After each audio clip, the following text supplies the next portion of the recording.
President and the Senators of the Republic of the Philippines.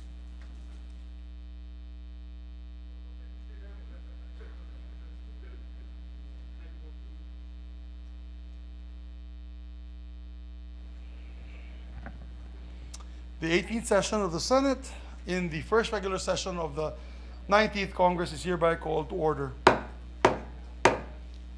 Our distinguished lady senator, Senator Grace Poe, will lead the chamber in prayer.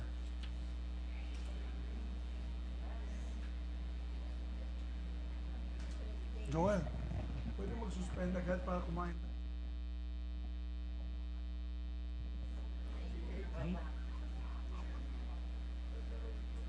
After all.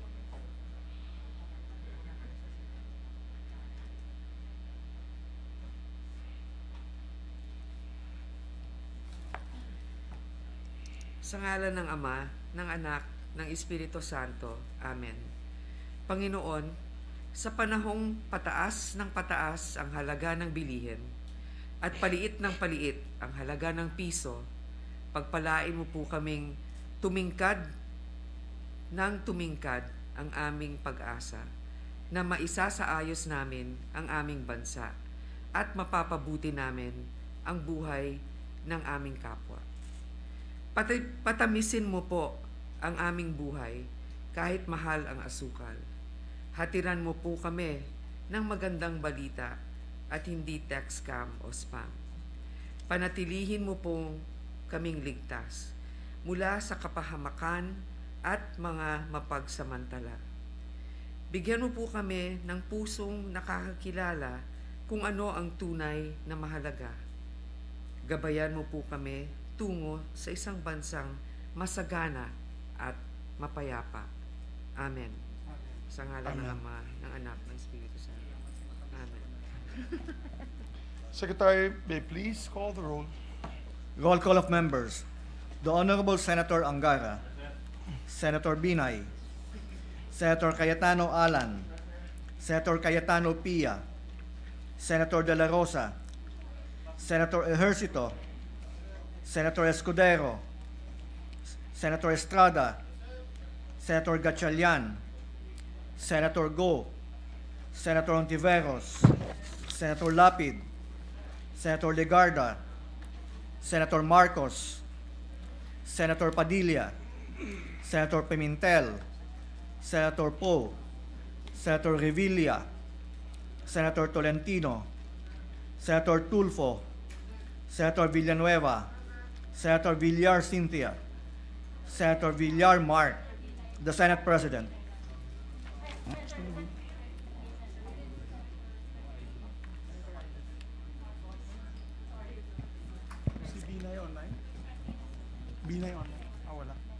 With 23 senators present, the chair declares the presence of a quorum. Majority. Before we recognize the majority leader, I'd just like to apologize to my dear colleagues that we started our session at 3:35 this afternoon.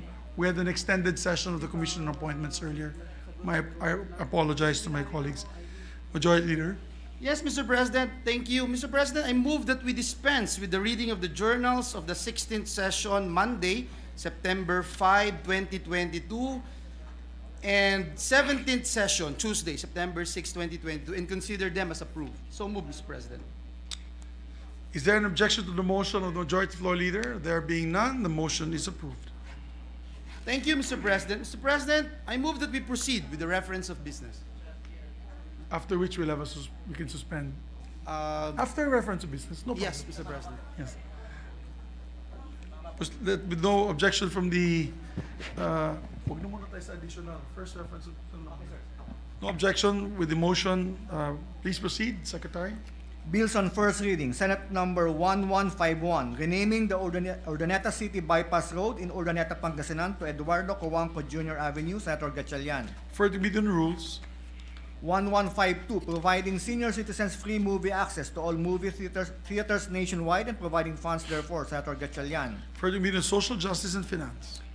1153, declaring February 21 every year as Araw ng Marinduque, a special non-working holiday in Marinduque, Senator Gatchalian. For the meeting rules. 1154, declaring the Luzon Datum located in Mogpog, Marinduque, a tourist spot and appropriating funds therefore, Senator Gatchalian. Committee on Rules.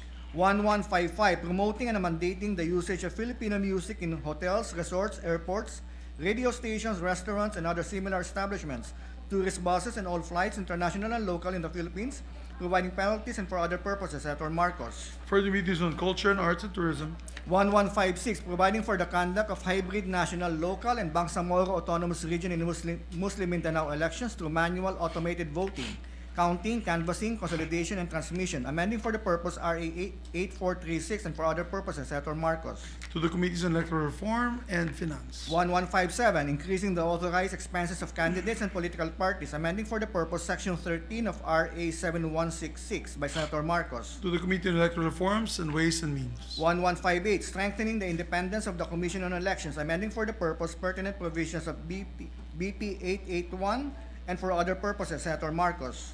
For the Committees on Electoral Reforms and Finance. 1159, amending Section 11 of RA 9006 and for other purposes, introduced by Senator Marcos. To the Committees on Electoral Reforms and Public Information.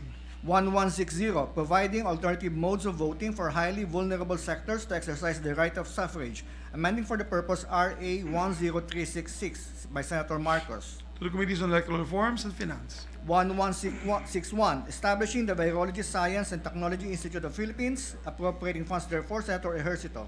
For the Committees on Science and Technology and Finance.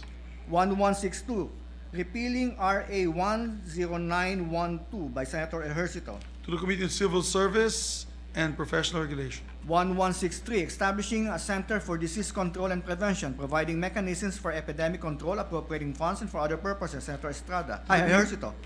To the Committees on Health and Finance. 1164, providing for a 10,000 peso across-the-board increase in basic monthly salary of all public elementary and secondary school teachers and appropriating funds therefore, Senator Ejercito.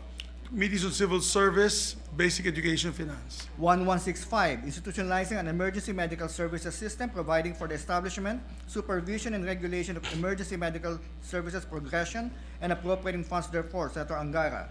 To the Committees on Health, Demography, Local Government, and Finance. 1166, declaring Pag-asa Island Cluster in Kalayaan, Palawan as an ecotourism destination and protected area, providing funds therefore and for other purposes, Senator Angara. Committees on Tourism, Environment, Natural Resources, and Finance. 1167, establishing resource centers for indigenous cultural communities, indigenous peoples to enhance and ensure delivery of essential services, appropriating funds and for other purposes, Senator Angara.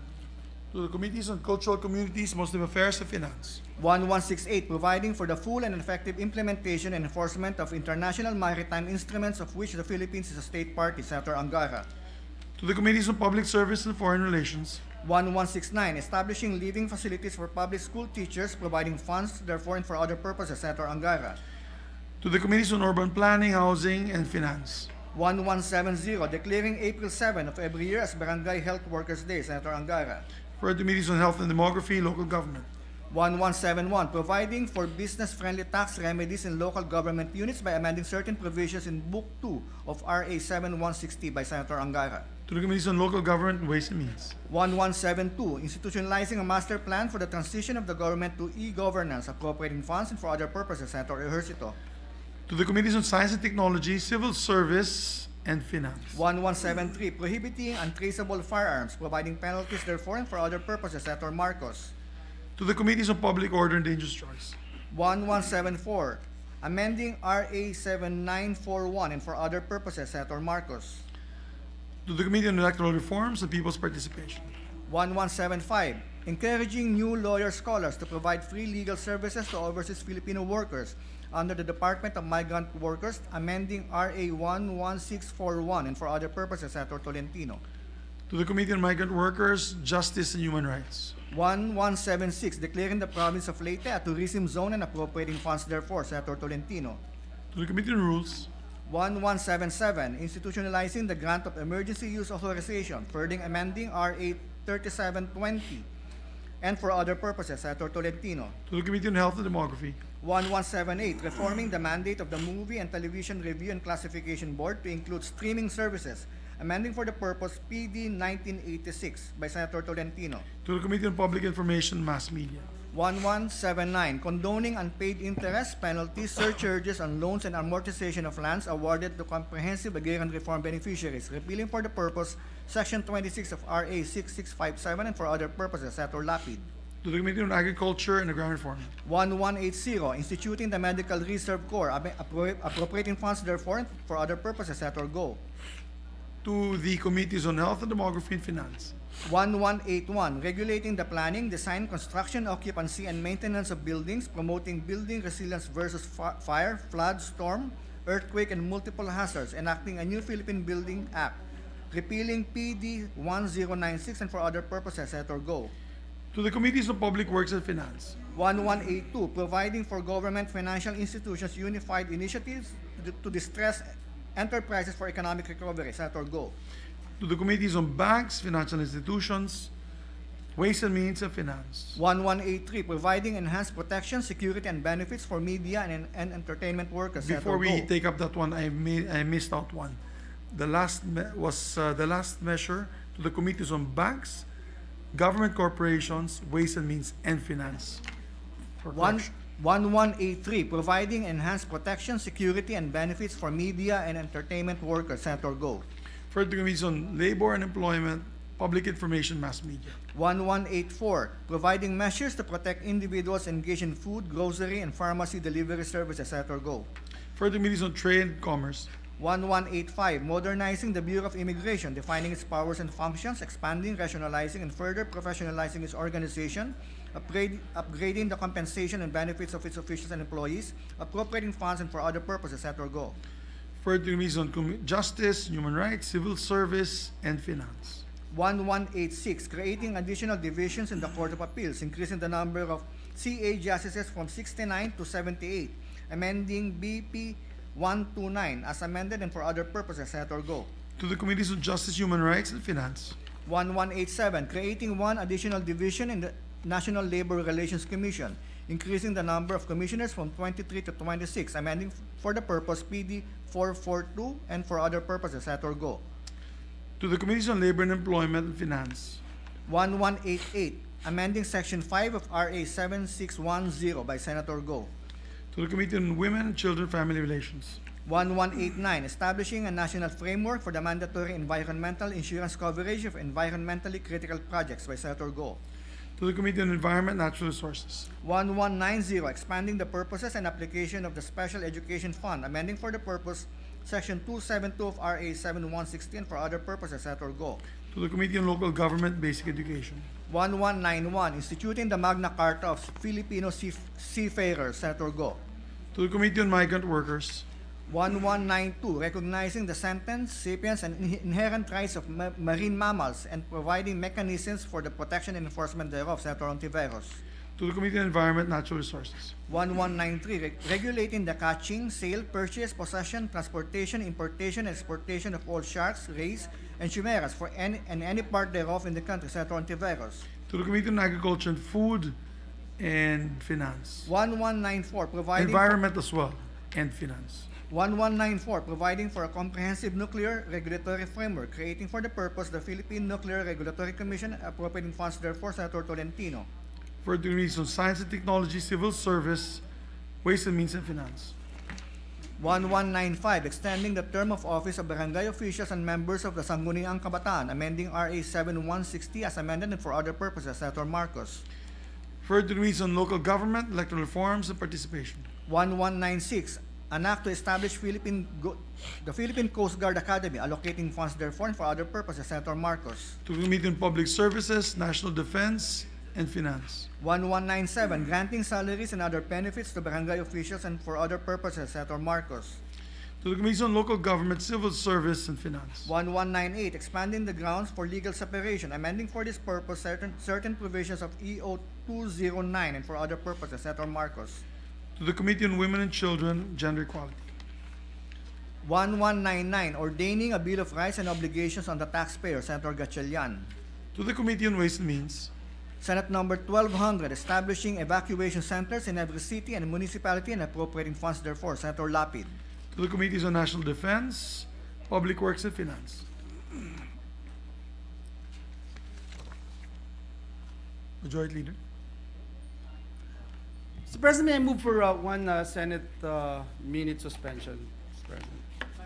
The Senate session is suspended for 1 Senate minute.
Proceed with the additional reference of business. Please proceed.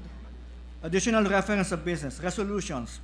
Proposed Senate Resolution Number 182, directing the proper Senate committee to investigate in aid of legislation on the upsurge of text scams, smishing text spams and other malicious solicitations and unwanted text messages, and inquire on the concrete solutions being undertaken by responsible government agencies to put an end to the unrestricted intensification of the mentioned activities. Senator Binay. Refer to the Committees on Public Services and Banks, Financial Institutions, Currencies. 183, urging the Senate Committee Affairs to conduct an inquiry in aid of legislation on the rapid and sustained increase in the inflation rate in the past 6 months and the eroding purchasing power of the peso, and to study the feasibility of providing a targeted cash subsidy to the bottom 30% of Filipino families. Senator Poe. Refer to the Committee on Economic Affairs.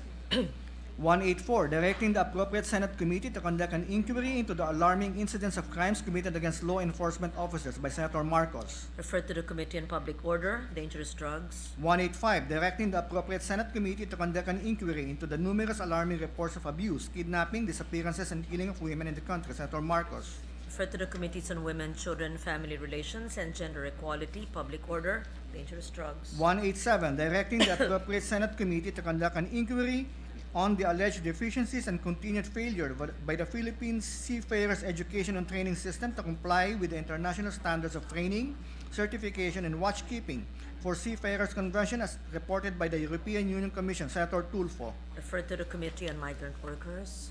188, resolution honoring and commending the Metrobank Foundation Outstanding Filipinos of 2022. Senator De La Rosa.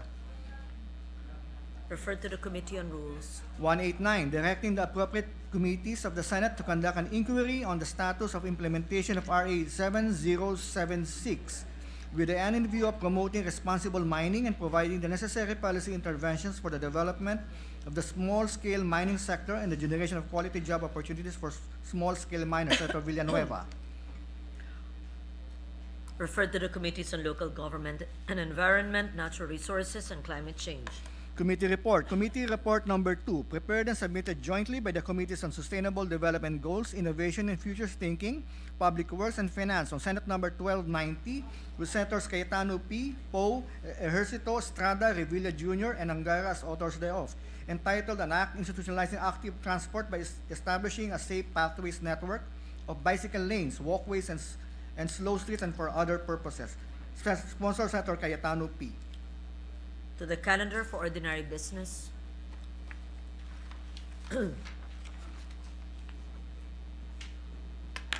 Thank you, Madam President.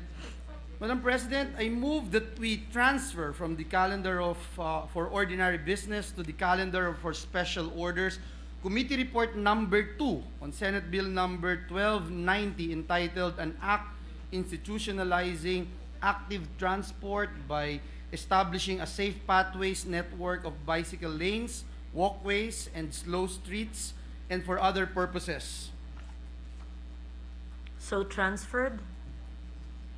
Thank you, Madam President. Madam President, I move that we consider Senate Bill number 1290 as reported out under Committee Report number 2.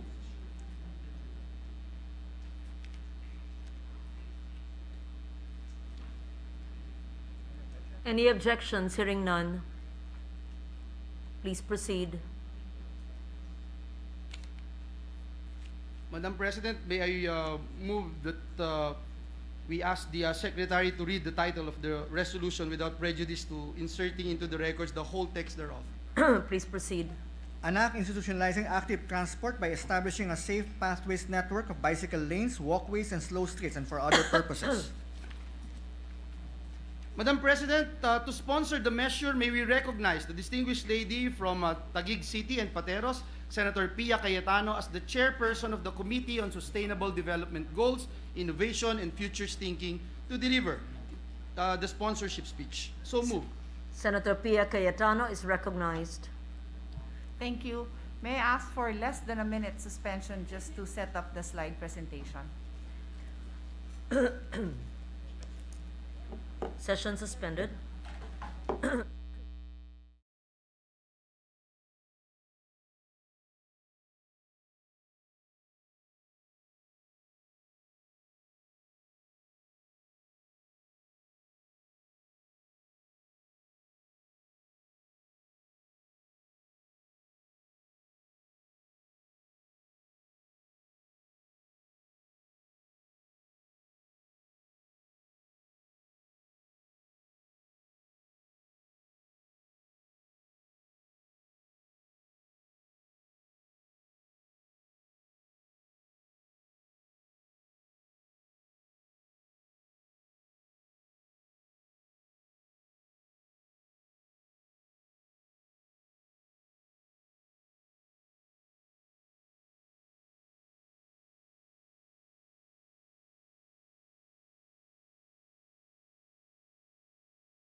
I rise today to sponsor Senate Bill number 1290 under Committee Report number 2, otherwise known as the Walkable and Bikeable Communities Act.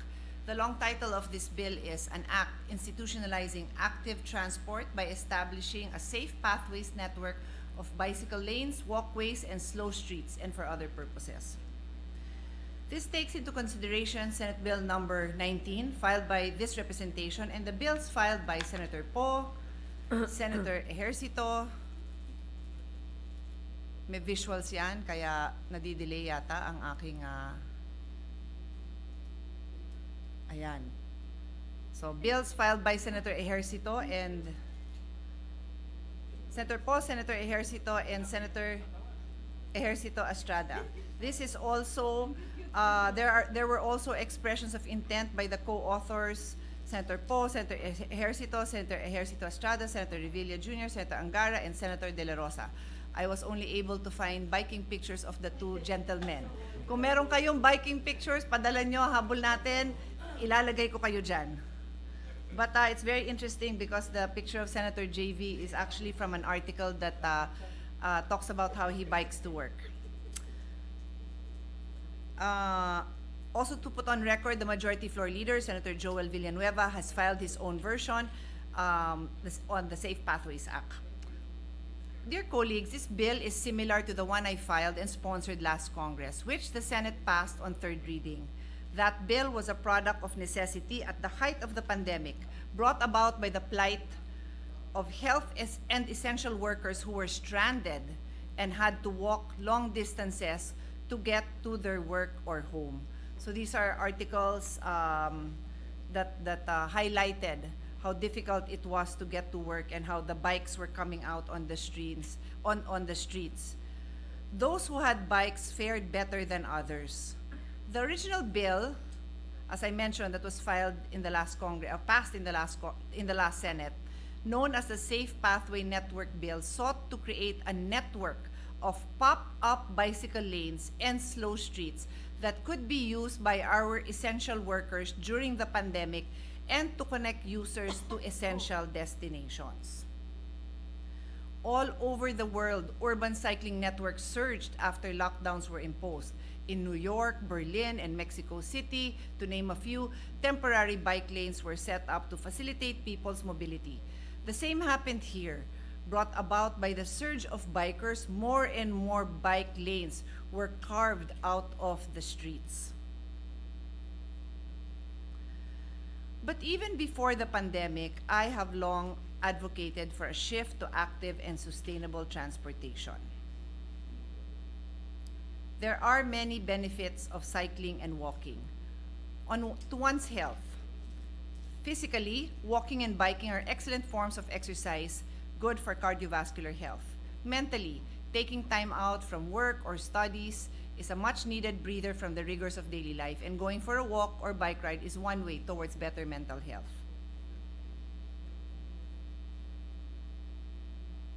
I think we have pictures also. This one is, so these are the benefits of biking. I am already reading them anyway. The other benefit is community health, collectively, because the air is cleaner and there are less cars or motor vehicles on the road. During the height of the lockdown, there were reports of cleaner air and clearer visions, clearer views all over the metropolis. And this was also seen in other countries. Finally, the cost of a bike is much cheaper.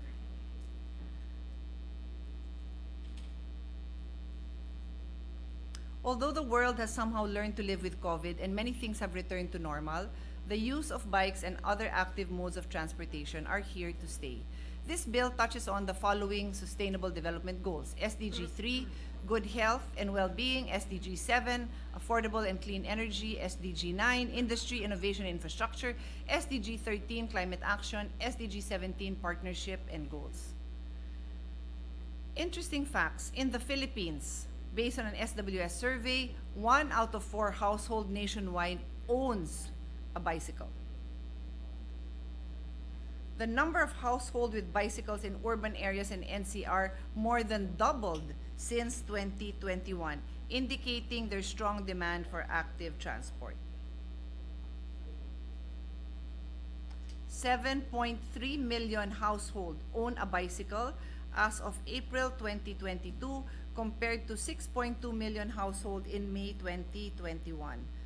This is based on a Rappler report.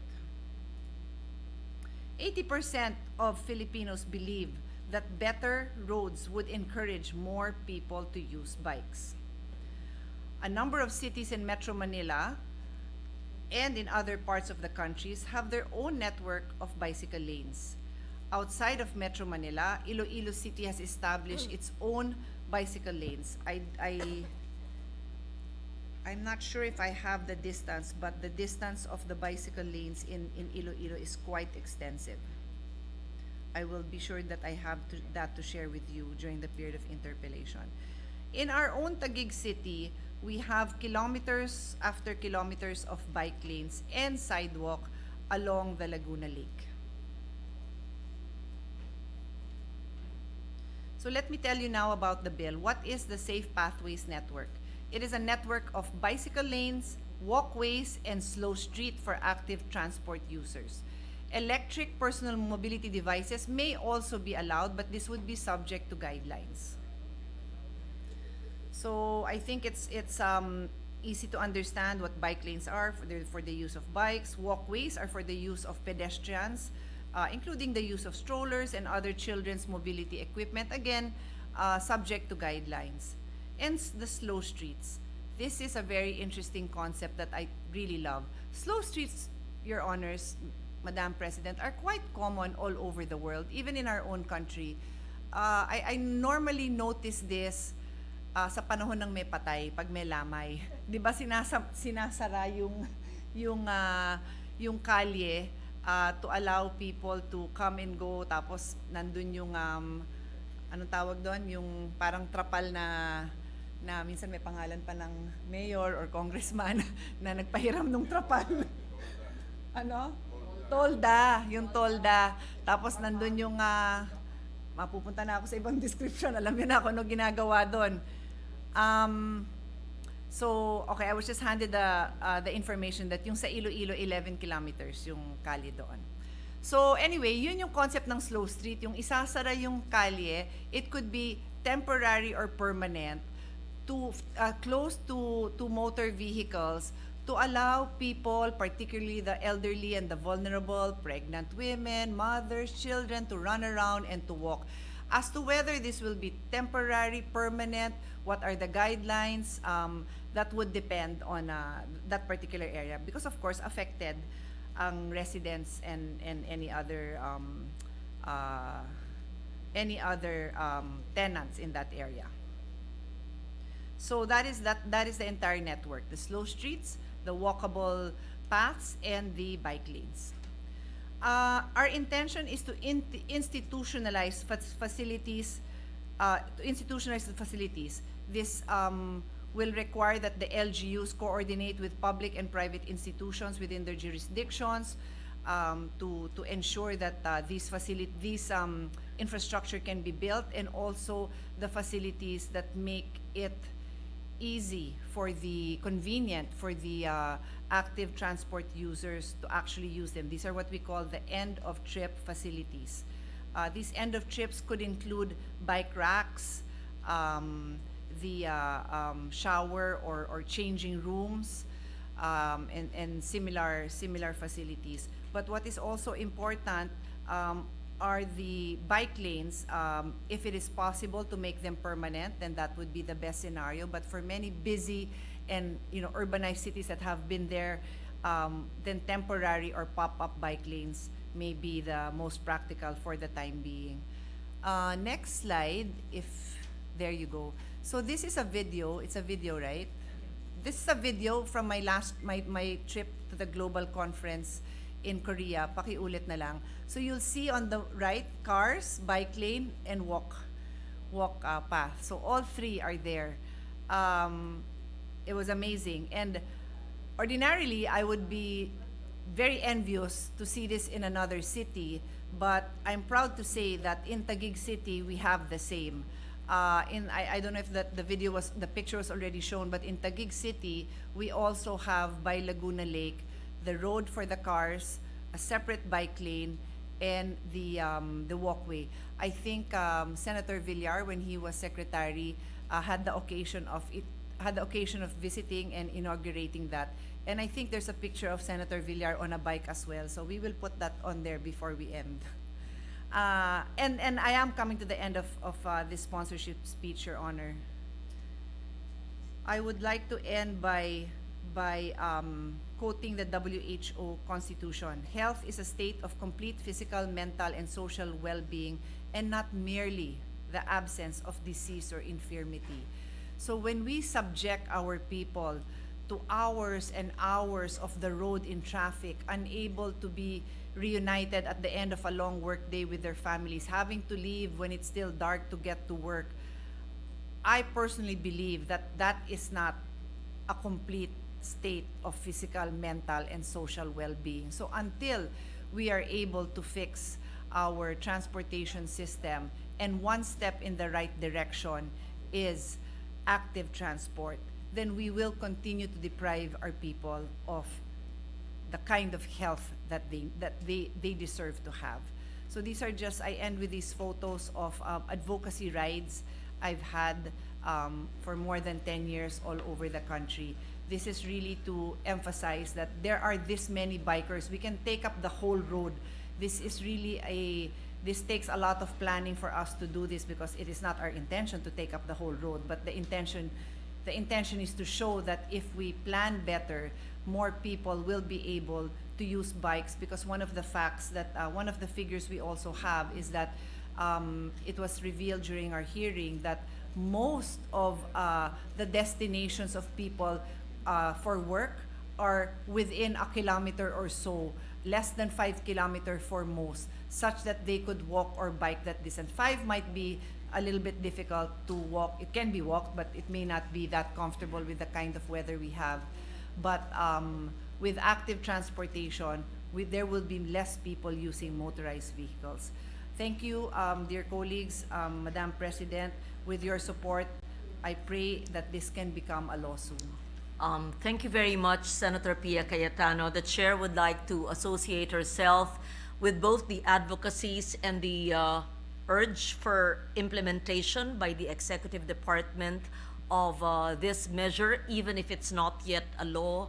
And I would just like to ask whether a frustrated biker, even a non-biker, can share that advocacy. I don't have a photo of a successful bike because I've always tried in my life. I am not gifted to be an athlete, and I have fallen quite a few times, which traumatized me, but I am one with a good sponsor and our colleagues in the urgent passage of this measure because it is for the economy, it is for the environment, it is for health, and it is for aesthetics as well. And so I hope that in the budgetary process, Your Honor, as well as the sponsors and authors can bring this up so that the planning of the metropolis and other similarly situated LGUs can benefit from this even before the law is enacted. But I am one with you in this and I commend you. Thank you. During the proper time, since there are still others who will co-sponsor, I will make some remarks in response to Her Honor's statements, but at the proper time. Thank you. Thank you, Majority Leader. Thank you, Madam President. May I also be recognized to deliver my co-sponsorship speech. Please proceed. Thank you very much, Madam President, distinguished colleagues. First of all, I wish I'm as fit as the chairperson of the committee, and I also wish I have some photos like that, Madam President, but we're getting there. We also would like to put on record our commendation to our dear colleague, the Senator from Taguig and Patero, Senator Pia Cayetano, for sponsoring this measure. At the onset, as mentioned earlier, this representation filed Senate Bill number 1138, or the Safe Pathways Act, several weeks ago, which was also referred in the same committee. And we thank the distinguished lady, our sponsor, Senator Pia, for agreeing to take into consideration our bill in this committee report. It is my honor and privilege to co-sponsor Senate Bill number 1290 under Committee Report number 2, entitled An Act Institutionalizing Active Transport by Establishing a Safe Pathways Network of Bicycle Lanes, Walkways, and Slow Streets, and for other purposes, or the Walkable and Bikeable Communities Act. Madam President, when the COVID-19 pandemic and the subsequent strict quarantine measures were put in place, everything stopped. All persons were required to remain at home and all modes of transportation had been suspended. Noong araw po na yon, ginang Pangulo, masasabi nating tumigil ang buong mundo.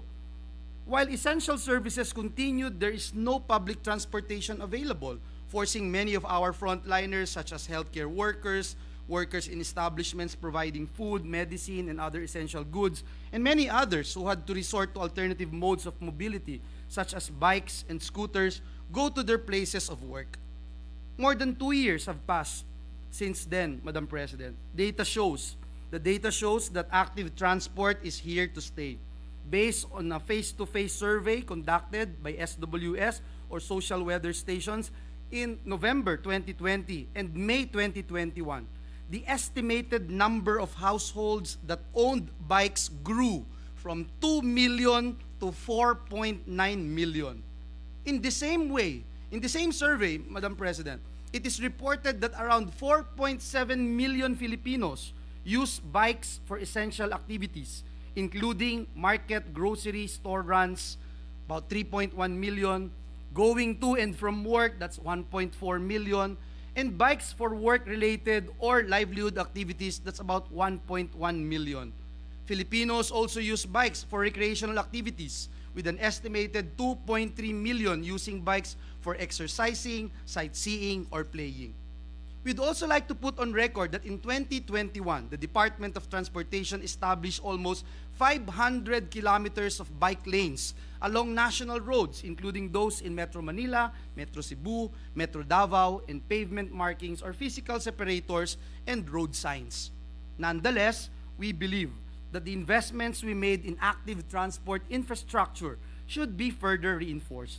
That is why this representation likewise authored and co-sponsored the bill to establish a safe pathways network of bicycle lanes, walkways, and slow streets that connects commuters to where they want and need to go.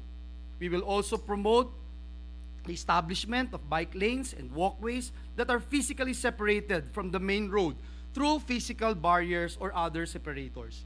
We likewise put emphasis on promoting an environment that encourages active transport by ensuring that there are secure bicycle racks and other end-of-trip facilities in public places.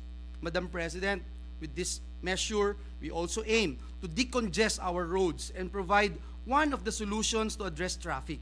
Even prior to the pandemic, we note that based on a study conducted by JICA or Japan International Coordination Agency, the worsening traffic in Metro Manila cost 3.5 billion pesos in lost opportunities every single day in 2017. Nagbalik na po ito sa kasalukuyan, Madam President.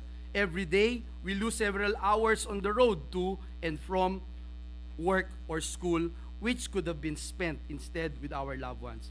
In closing, Madam President, we believe that it is time that we ensure that active transport becomes one of the primary modes of transportation for all Filipinos and not anymore an alternative. Our primary mode of transportation should be environmentally friendly, promote healthy living, and be accessible to low-income Filipinos. Again, thank you, and may God bless us all. Thank you, Majority Leader. Madam President, at this juncture, Madam President, I move that we recognize our Deputy Majority Leader, Senator J.V. Ejercito, to co-sponsor the measure. We recognize Senator J.V. Ejercito. I saw Senator Bong Revilla raise his hand after, perhaps. Thank you. Thank you, Madam President, distinguished colleagues. Magandang hapon po sa ating lahat. I stand this afternoon in behalf of and in full support to all my fellow bikers and of course our main sponsor, Senator Pia Cayetano, as I co-sponsor Senate Bill number 1290 under Committee Report number 2. Just like our good chairperson of the Committee on Sustainable Development Goals, Innovation and Futures Thinking, Senator Pia Cayetano, I am also an active biker. In fact, it has been 3 days in a row that I have been biking to work. This has been my go-to workout in the morning. Before going to the Senate, I just change here and then go to the sessions. Not only does it keep me fit and healthy, it is in this way that I avoid the stress of traffic while going around the city. Madam President, with the lack of fast and efficient public transportation for most of our kababayans, commuting has become more difficult and burdensome. Adding to this is the stressful traffic situation in the metro. With the latest report of the Numbeo Traffic Index 2022, Manila ranked second in Southeast Asia and ranked 15 globally as the most congested cities. It is said that the average one-way time needed to transport in Manila is 53.59 minutes. Madam President, hindi lang dahil sa hindi maayos ang na pampublic transportasyon at traffic ang nakapagpapahirap sa ating mga commuter. Dumagdag na rin ang walang humpay na pagtaas ng produktong petrolyo. In the height of the imposition of the enhanced community quarantines, wherein there was a shutdown of public transportations, our kababayans become more creative in their means of travel. Naging normal lang paglalakad, pagsasakay ng bike o scooter para makapunta sa trabaho o grocery para makabili ng supply ng pagkain. Indeed, necessity is the mother of all inventions. With the relaxation of community quarantines, many continue to ride their bikes and scooters. Kung dati ay walang masakyan, ngayon ay upang makaiwas sa traffic o makatipid sa pamasahe at sa gas. Madam President, my dear colleagues, I'm one of with the chairperson encouraging more workers, more students, more professionals, more of our people to walk, bike, and use non-motorized vehicles as alternative modes of transportation. A survey commissioned by the Department of Health in November 2020 reveals that 85% of Filipinos nationwide agree that their city or municipality could become a great place for biking or walking, while 87% agree that our cities are better off with biking and walking being prioritized over private cars. Madam President, as we pass this proposed measure, we are responding to the call of our kababayans to a more walkable and bikeable environment. Madam President, when more people walk and bike, everyone benefits. There will be less traffic and pollution, and there will be more efficient use of road space. When people bike or walk, this will result in reduced carbon emissions, reduced road congestions, less use of energy and resources, less dependence on oil, and more healthy citizens. Madam President, until the time that the government has finished up with its goal to provide mass transportation that is people-centered and accommodating to every walk of life, let us make room and promote a more active and healthier alternative means of travel. However, it is but imperative to provide the Filipinos with an environment that welcomes all these forms and means. Again, Madam President, we envision the day when walking and cycling will become the safe, convenient means of everyday travel for all Filipinos, because we have the instruments in the improvement of our country's cycling infrastructure. Ride safe sa lahat ng aking mga kabadyak. Maraming salamat, Madam President. Thank you, Senator J.V. Ejercito. Madam Majority President, Leader. the next on the list is the distinguished gentleman from Davao, the Honorable Senator Bato de la Rosa. I move that he be recognized. Senator Ronald De La Rosa is recognized. Thank you, Madam President, Majority Leader. Good afternoon, Mr. President and distinguished colleagues. It is my honor and privilege to co-sponsor Senate Bill number 1290 under Committee Report number 2, otherwise known as the Walkable and Bikeable Communities Act. Madam President, as a cycling enthusiast, I would like to laud Senator Pia Cayetano in prioritizing the measure that would ensure the safety of our bikers and pedestrians on the road. Time and again, we have heard of several devastating stories of road accidents involving our fellow cyclists. According to the MMDA, 2,397 road crashes involving bikers have been reported in 2021, 33 of which resulted in death, while 1,719 resulted in non-fatal injuries. A total of 645 incidents resulted in damage to property. This year was no exception. Just last August 9, a couple riding a bicycle sustained injury after being hit by a bus along the EDSA carousel in Pasay City. Their bicycle was run over and completely destroyed. While the pandemic made us realize the benefits of cycling not only to our health, but more so for the environment, this has also opened the reality in our car-centric culture and the lack of sufficient infrastructure for our biking community. Madam President, the rise in the number of our cycling enthusiasts should not and should never equate to a consequent rise in the number of bicycle-related accidents. However, this is the reality. With the passage of this measure, we can ensure the safety of all our kababayans. May they be pedestrians, cyclists, or motorists. Ang panukalang batas na ito ay hindi lamang para sa ating mga siklista, kundi para sa seguridad ng bawat Pilipino.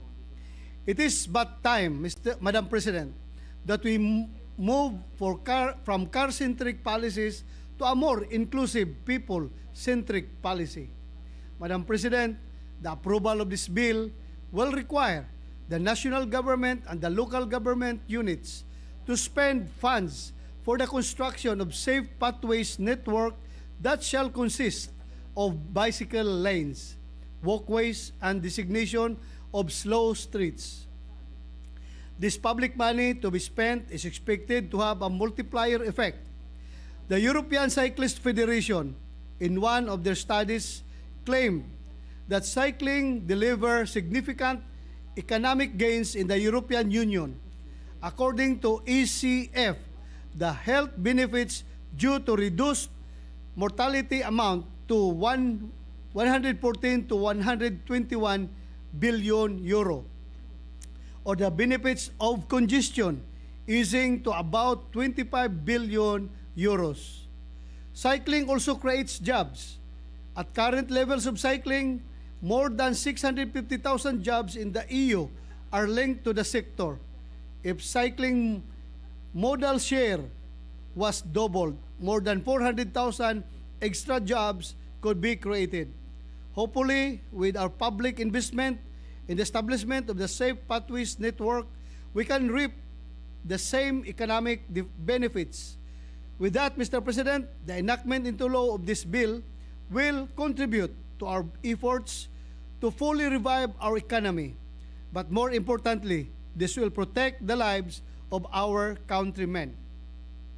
To end, Madam President, I join the call of our fellow cyclists of Move as One Transport Coalition that Filipino cyclists should arrive alive. And it is incumbent upon us as legislators to make this call a reality for all. I urge my colleagues to support this very important measure. Thank you and good afternoon again. Thank you, Madam President. Thank you, Senator De La Rosa. Madam President, the gentleman from Cavite, Senator Bong Revilla, wishes to co-sponsor the measure. I move that he be recognized. Please proceed, Senator Revilla. Thank you very much, Mr. President, Madam President. As the chairperson of the Committee on Public Works, to which this proposal has been secondarily referred, I joined the good sponsor, Senator Pia Cayetano, in pushing for a measure that establishes a safe pathways network of bicycle lanes, walkways, and slow streets. Undeniably, sustainable transportation is part and parcel of the new normal. As we see this shift to a less car-centric mindset, we need to invest in the right infrastructures where cyclists, whether as commuters or hobbyists, are ensured safety. We do hope that we can set the model for this activity nationwide, Madam President. And of course, with Senator Pia around, siguradong aarangkada ito. Kaya again, congratulations, Senator Pia. Thank you, Madam President. Madam President, the birthday girl, the amazing Grace of the Senate, Senator Grace po, likewise would like to co-sponsor the measure. I move that she be recognized. Thank you, Senator Revilla. Senator Grace Poe is now recognized. Thank you, Madam President, and also to my kinakapatid, the Majority Floor Leader today.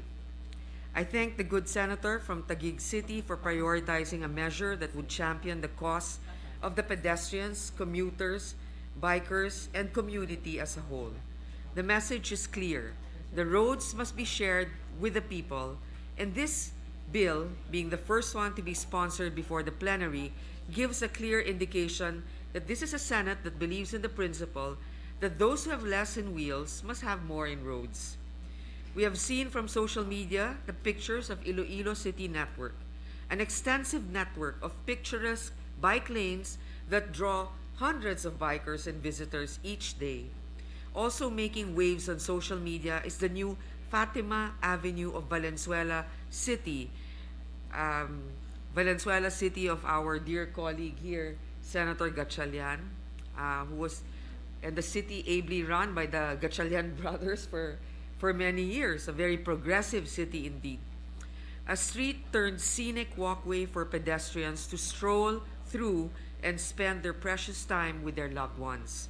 Talagang mapapa-sana all ka kapag nakita mo ang pictures. But I'm sure that with this bill, which incorporates the bill I earlier filed entitled Bicycle Friendly Communities Act of 2022, we will be seeing a lot more Iloilo City networks and Fatima avenues come to life. Sana all will hopefully be turned into may ganyan din kami dito. In the proper time, we will be proposing some amendments to make our pathways and roads more inclusive to all forms of activity, mobile, including e-scooters, e-bikes, and other light electric vehicles as defined under RA 11697 or the Electric Industry Development Act. But at this juncture, let me congratulate the good senator for sponsoring this bill. I assure her that I am one with her in this fight for a healthier, more active, and more fulfilling lifestyle for the Filipino community. Thank you, Madam President. Thank you, Senator Poe. Majority Leader. Madam President, the gentleman from San Juan, the better one, would like also to co-sponsor the measure. I move that he be recognized. Thank you, my kid brother, the good one. Oh, Talaga lang ah. Madam President, distinguished colleagues, I am honored to co-sponsor Senate Bill 1290 under Committee Report Number 2 of the Senate Committees on Sustainable Development Goals, Innovation and Futures Thinking, Public Works and Finance. Allow me to express my sincerest gratitude to our indefatigable advocate of health, sports, and sustainable development here in the Senate, my kumare, the good lady Senator from Taguig Pateros, Senator Pia Cayetano, for swiftly acting on the bill filed by this representation. I would like to commend her for readily bringing the said measure for plenary sponsorship today. Madam President, through this bill, we can witness the persistence and swiftness of action of our good chairperson in once again pushing for the passage of this timely and worthwhile legislation, which was already unanimously approved by this August Chamber last year during the 18th Congress and was then known as the Safe Pathways Network Act. This measure may seem quite simple in form and intent, but is truly lofty in ambition. It offers a very practical solution to problems that encompasses a range of pressing social concerns such as public health, ecological integrity, clean and affordable energy, innovation, efficient public transportation, and infrastructure, among others. And on the part of this humble representation, I view this as a timely pro-poor measure. May tuturing na kalbaryo para sa marami nating kababayan ang araw-araw at mahabang oras ng pakikipagsiksikan at pagpila sa mga istasyon ng tren, ng bus, ng jeep, at pati rin ng tricycle at padjak. Idagdag pa ang kawalan ng maayos na sistema at infrastruktura, pati na rin ang kakulangan sa masasakyan papasok at pauwi galing sa trabaho, lalo na't nasa panahon pa rin tayo ng pandemya. Ang mga Pilipinong mananakay ay ang isa sa mga unang umaaray kada magtataas ang presyo ng pamasahe dahil sa pagsirit ng presyo ng gasolina at diesel at kada may issue ng tigil pasada o transportation strike. Kaya naman, isang praktikal na alternatibo sa paglalakbay ng maraming Pilipino ang paggamit ng bisikleta. Ngunit nakakalungkot na marami sa ating mga lansangan ang nananatiling hindi ligtas para sa mga bikers. As presented during the hearing, we learned that 20% of household-owned bikes, only 5% have cars. There was also a significant growth in fact, a 100% increase the number of households with bicycles both in the National Capital Region and in urban areas nationwide. 85% of Filipinos also agree that it is possible for their city or municipality to become a great place for walking and cycling. I laud the efforts of the Department of Transportation and the DPWH for opening hundreds of kilometers of bike lanes in major cities all over the country. We hope that with this legislation, the same will be institutionalized and more will be made available for bikers. This bill responds to the public clamor for safe road structure and enhanced facilities for an efficient transport options para sa mga gustong magbisikleta o maglakad na lamang. This measure is also among the priority measures identified in the updated Philippine Development Plan, specifically in areas of modernizing public transportation and transitioning to the new normal, and ensuring clean and healthy environment. Sa patuloy na hirap na nararanasan ng ating mga kababayan sa pagtaas ng presyo ng gasolina, ng kuryente, ng bilihin, ng pamasahe at ng iba pa, makakatuwang meron tayong solusyon upang maibsan ang gastos at hirap ng pagkukommute na parehong may buting idudulot sa kalusugan, sa kapaligiran at sa positibo at sustainable na pamumuhay. I look forward that this measure will be enacted into law at the soonest possible time. Maraming salamat po. Thank you, Senator Estrada. May I request that the co-sponsorship speech that I was supposed to be read be inserted into the records? And as I said, I support the measure. Thank you. Thank you, Madam President. Last to co-sponsor this measure is the gentleman from Davao, Senator Bongo. I move that he be recognized. Senator Bongo is recognized.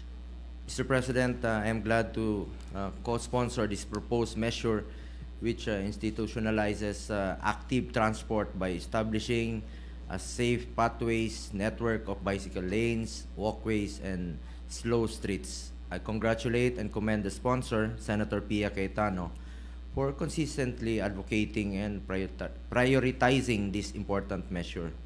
Maalala ko pa po nung 2007, nagbisikleta po si Ma'am Pia sa Davao, patawid, papunta rin po ng Samal. So that was 15 years ago pa po. Talagang advokasya na niya yung pagbibisikleta. As chair of the Senate Committee on Health and Demography, I have been a supporter of the use of bicycles as an active form of transportation in the country, not only to minimize traffic on our streets, but more importantly, to promote a healthy and environment-friendly mode of transportation. Sa panahon ngayon, kailangan na nating isipin kung paano tayo makakatulong ang ating lifestyle sa ating kalusugan sa pamamagitan ng paggamit ng bisikleta. Mabibigyan tayo ng pagkakataong makapag-exercise at syempre makatulong sa ating kapaligiran. Matagal ko na rin pong hinihikayat ang ating mga kababayan na gumamit na lang po ng bisikleta para sa kanilang pang-araw-araw na pag-commute. And in fact, kapag pupunta po ako sa mga nasusunugan, tinatanong ko sila kung hirap po sila sa transportasyon. I encourage them to use bicycles. Minsan rin po namimigay po ako ng bisikleta sa kanila. At pinapaalalahanan ko na mag-ingat. Huwag po sa gitna dahil maraming abusador na driver. Sa ngayon, nagmamahal din ang pamasahe at ang presyo ng lagis, kaya naman isa sa mga solusyon talaga ay paggamit ng bisikleta. Kailangan lang may sapat na pasilidad at infrastruktura para mainganyo natin ang ating mga kababayan. Pakiusap ko lang po sa mga nagbibisikleta, sumunod po tayo sa batas trapiko at sa mga patakaran para sa kaayusan na rin po ng ating komunidad. Again, Mr. President, I give my full support for this bill which mandate the establishment of necessary infrastructure for walking, biking, and other non-motorized vehicles and encourage sustainable and healthy modes of active transport. I also want to make of record my intention to be made co-author of this measure. Thank you, Mr. President. Thank you, Senator Madam Go, President pala, Majority sorry. Leader. Madam. Madam President, I move that we suspend consideration of Senate Bill number 1290 under Committee Report number 2. Consideration of the measure is hereby suspended. With the permission of the body, Madam President, we take the privileged speech up. I ask that we recognize Senator Amy Marcos to deliver her privileged speech. For the privilege hour, we recognize Senator Amy Marcos.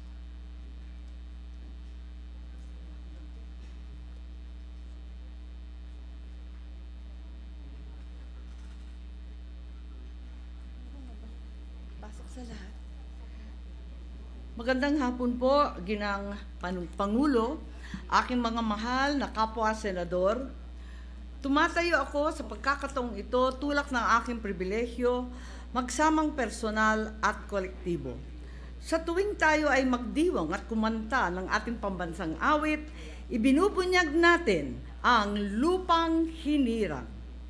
Lupang hinirang para sa mga magsasakang hinirang. Ngunit wala pa rin silang kapirasong lupa maangkin o mapakinabangan ng kanilang pamilya.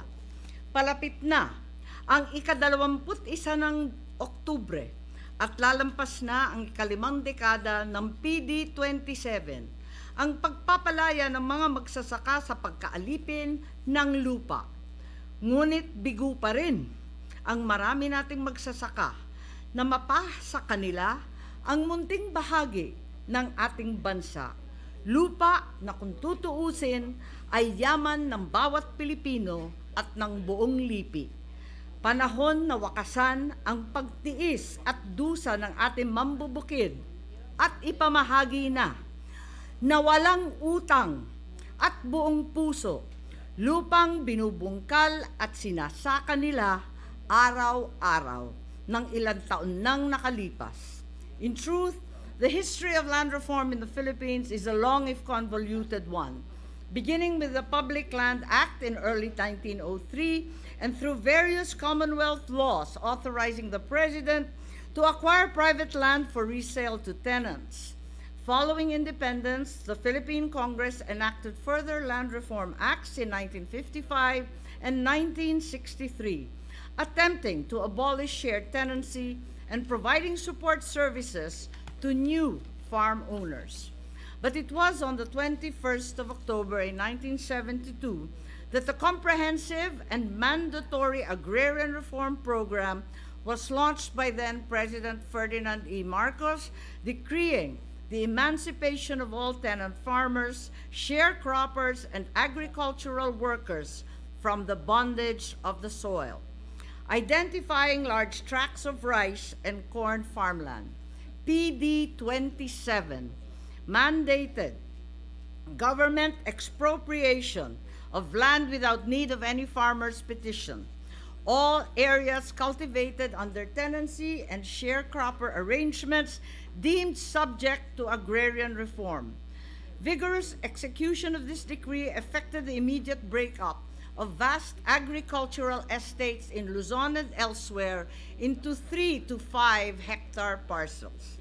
In 1988, CARP, or the Comprehensive Agrarian Reform Program, expanded its legal coverage to the so-called plantation crops of sugar, cacao, coconut, rubber, and all other export and commercial crops previously excluded under PD 27.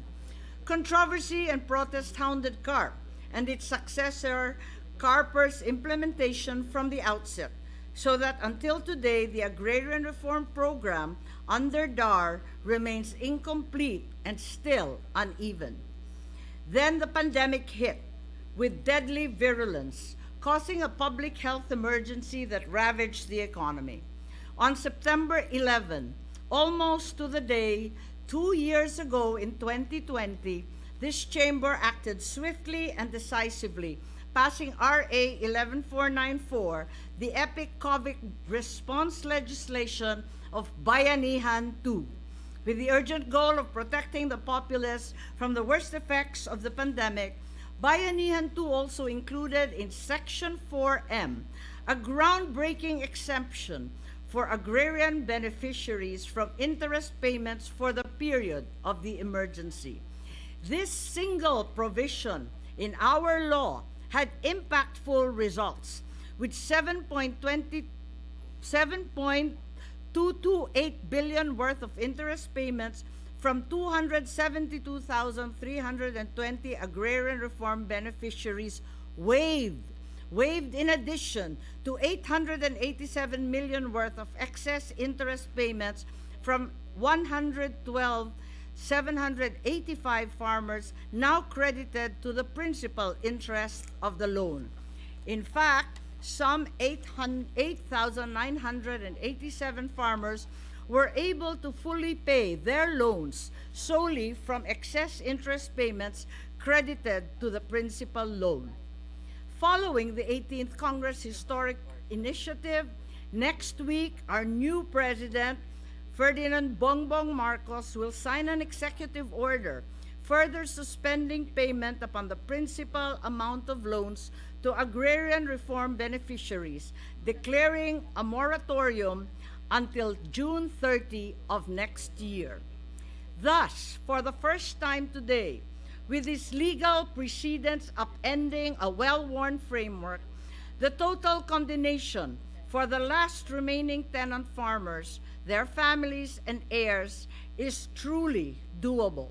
I have thus filed SBN 178 and Senate Bill number 1112, DAR's less ambitious version, legislating a complete write-off of all unpaid amortizations from loans secured under all agrarian reform programs.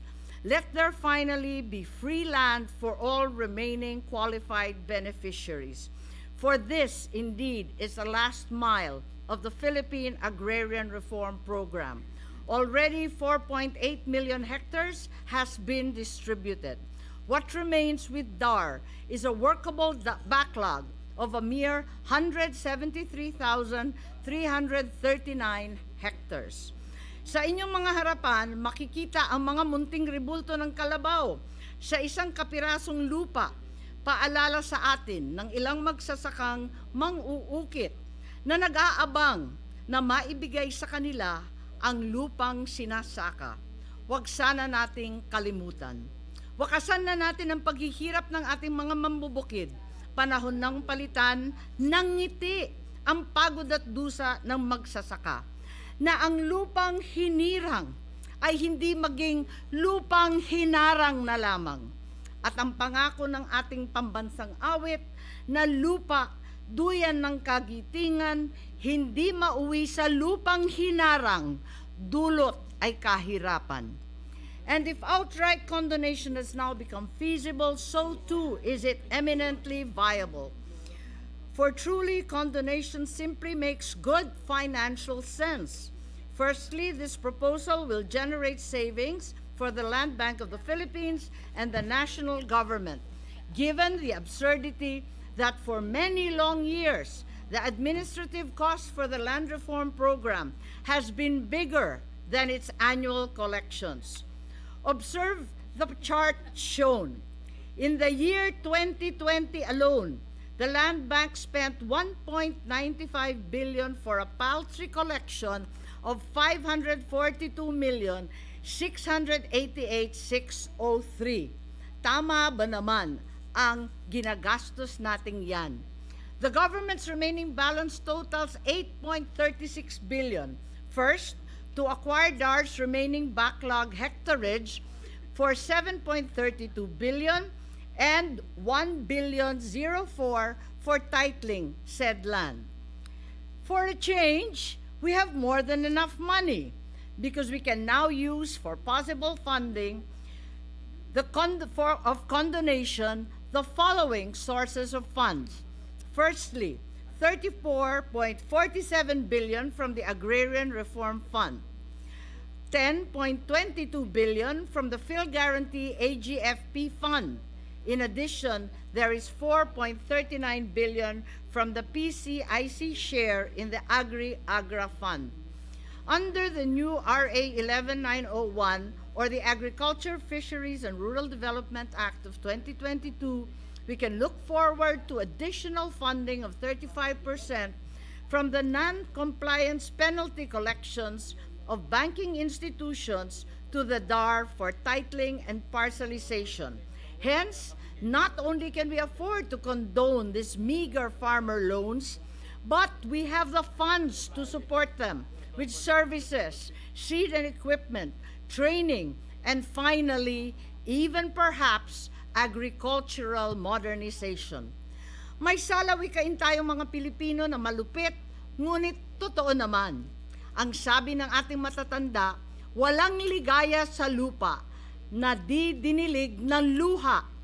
Kung tutuusin, talagang bayad na ang mga magsasaka sa utang nila pagkat idinilig na nila ng kanilang luha, ng kanilang pawis at taon-taong pag-iintay na makamtan ang lupang sinasaka. Sa haba na rin ng panahon, kung mayroon man malaki-laking bukid, pinaghatian na ng anak, ng mga apo sa tuhod ng kauna-unahang mga beneficiaries. Kaya't sa wakas, mga senador, tapusin na natin ito. Finally, if condonation is truly doable and viable today, there is also no doubt that condonation of all remaining agrarian reform debts is also the desirable end. At least 654,047 agrarian reform families will be granted a total of 1.35 million hectares of land, liberating the countryside from the burden of debt and despair. Wise men have said that the balance of power in a society accompanies the balance of property in land, and that people who lack jobs, ownership, and opportunity in land have little or no stake in their community and nation. With real assets free from encumbrances, our farmers can utilize cash originally intended for loan repayments to invest in their own properties, to buy equipment and find seed, to embark on new technology and marketable cash crops. They will then have the collateral to access capital necessary to maximize productivity and enter into profitable commercial farming arrangements. The increased output of farms will result not only in higher incomes for the agrarian beneficiaries, but also in food security for the nation, avoiding the dreaded shortages in sugar, onion, garlic, and even salt that plague us today. And thence the way forward shall open towards rural development and commercial farming on condoned lands through contract growing, block and consolidated farming, joint ventures, agri-venture agreements, all manner of fresh capital as private investment grows in a landscape of secure and reliable land ownership. Ngayon nagbabadya ang kakulangan sa pagkain, panahon ng buhayan ng pagsasaka. Tuldukan na ang kabuktutan ng pag-aangkat ng pagkain, simple lang naman itanim. Kawalan din ng pagpapalaya ng mga magsasaka sa pag-aalipin ng lupa ay tumagal ng 5 dekada.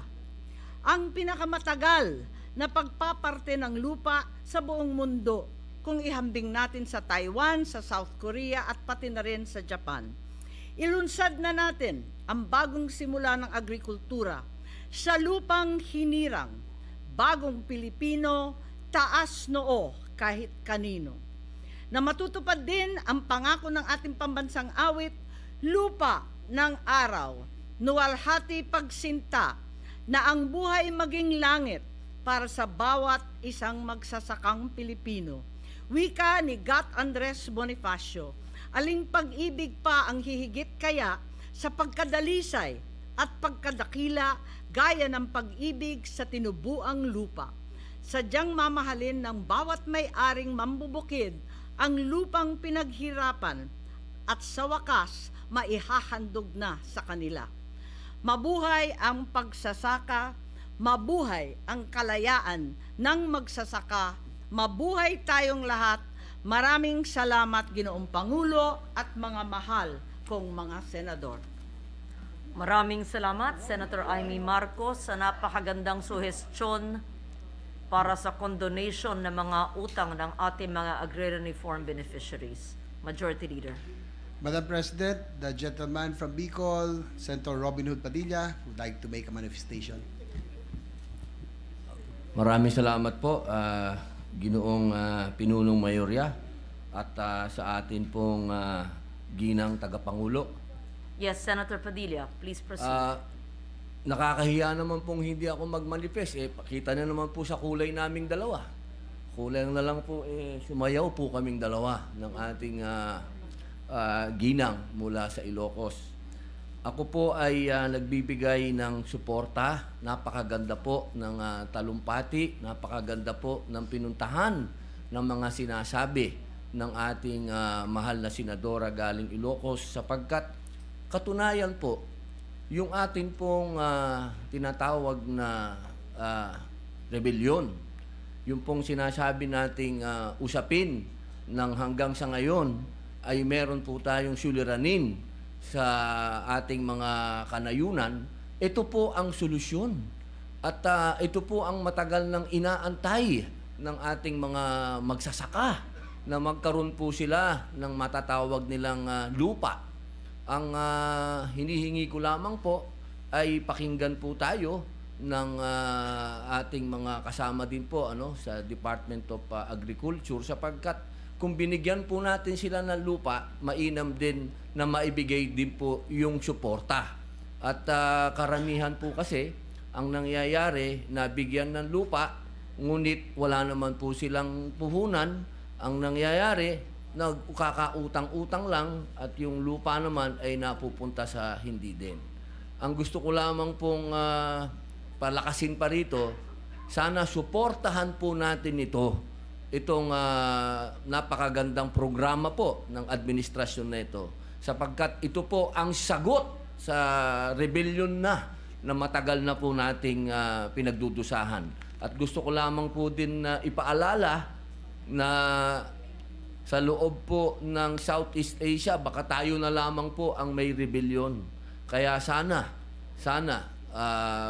maisakatuparan po lahat ang pangarap na ito at muli at ako po ay bumabati sa ating mahal na senadora galing sa Ilocos. Maraming salamat po.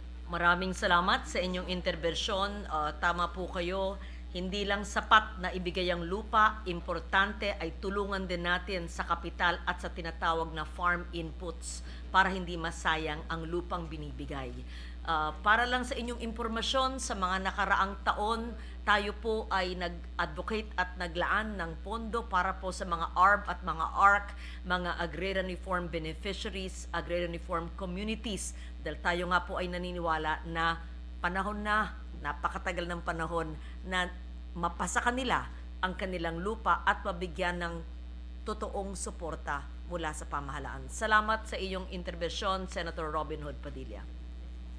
Majority Leader. Madam President, likewise, the gentleman from Cavite wishes to be recognized. Senator Francis Tolentino Mr. President, is recognized. just a short manifestation of support to the previous manifestation given by my cousin, Senator Robin Hood Padilla. I associate myself with his notion that coming from the privileged speech of Senator Amy Marcos, that giving condonation that would lead to total land ownership of a farmer in the countryside would lessen our current insurgency problem. Yung po yung buod ng sinasabi ni Senator Padilla ay kung bibigyan ng lupa na tunay na pag-aari ang isang magsasaka sa kanayunan ay mababawasan ang ugat ng rebellion.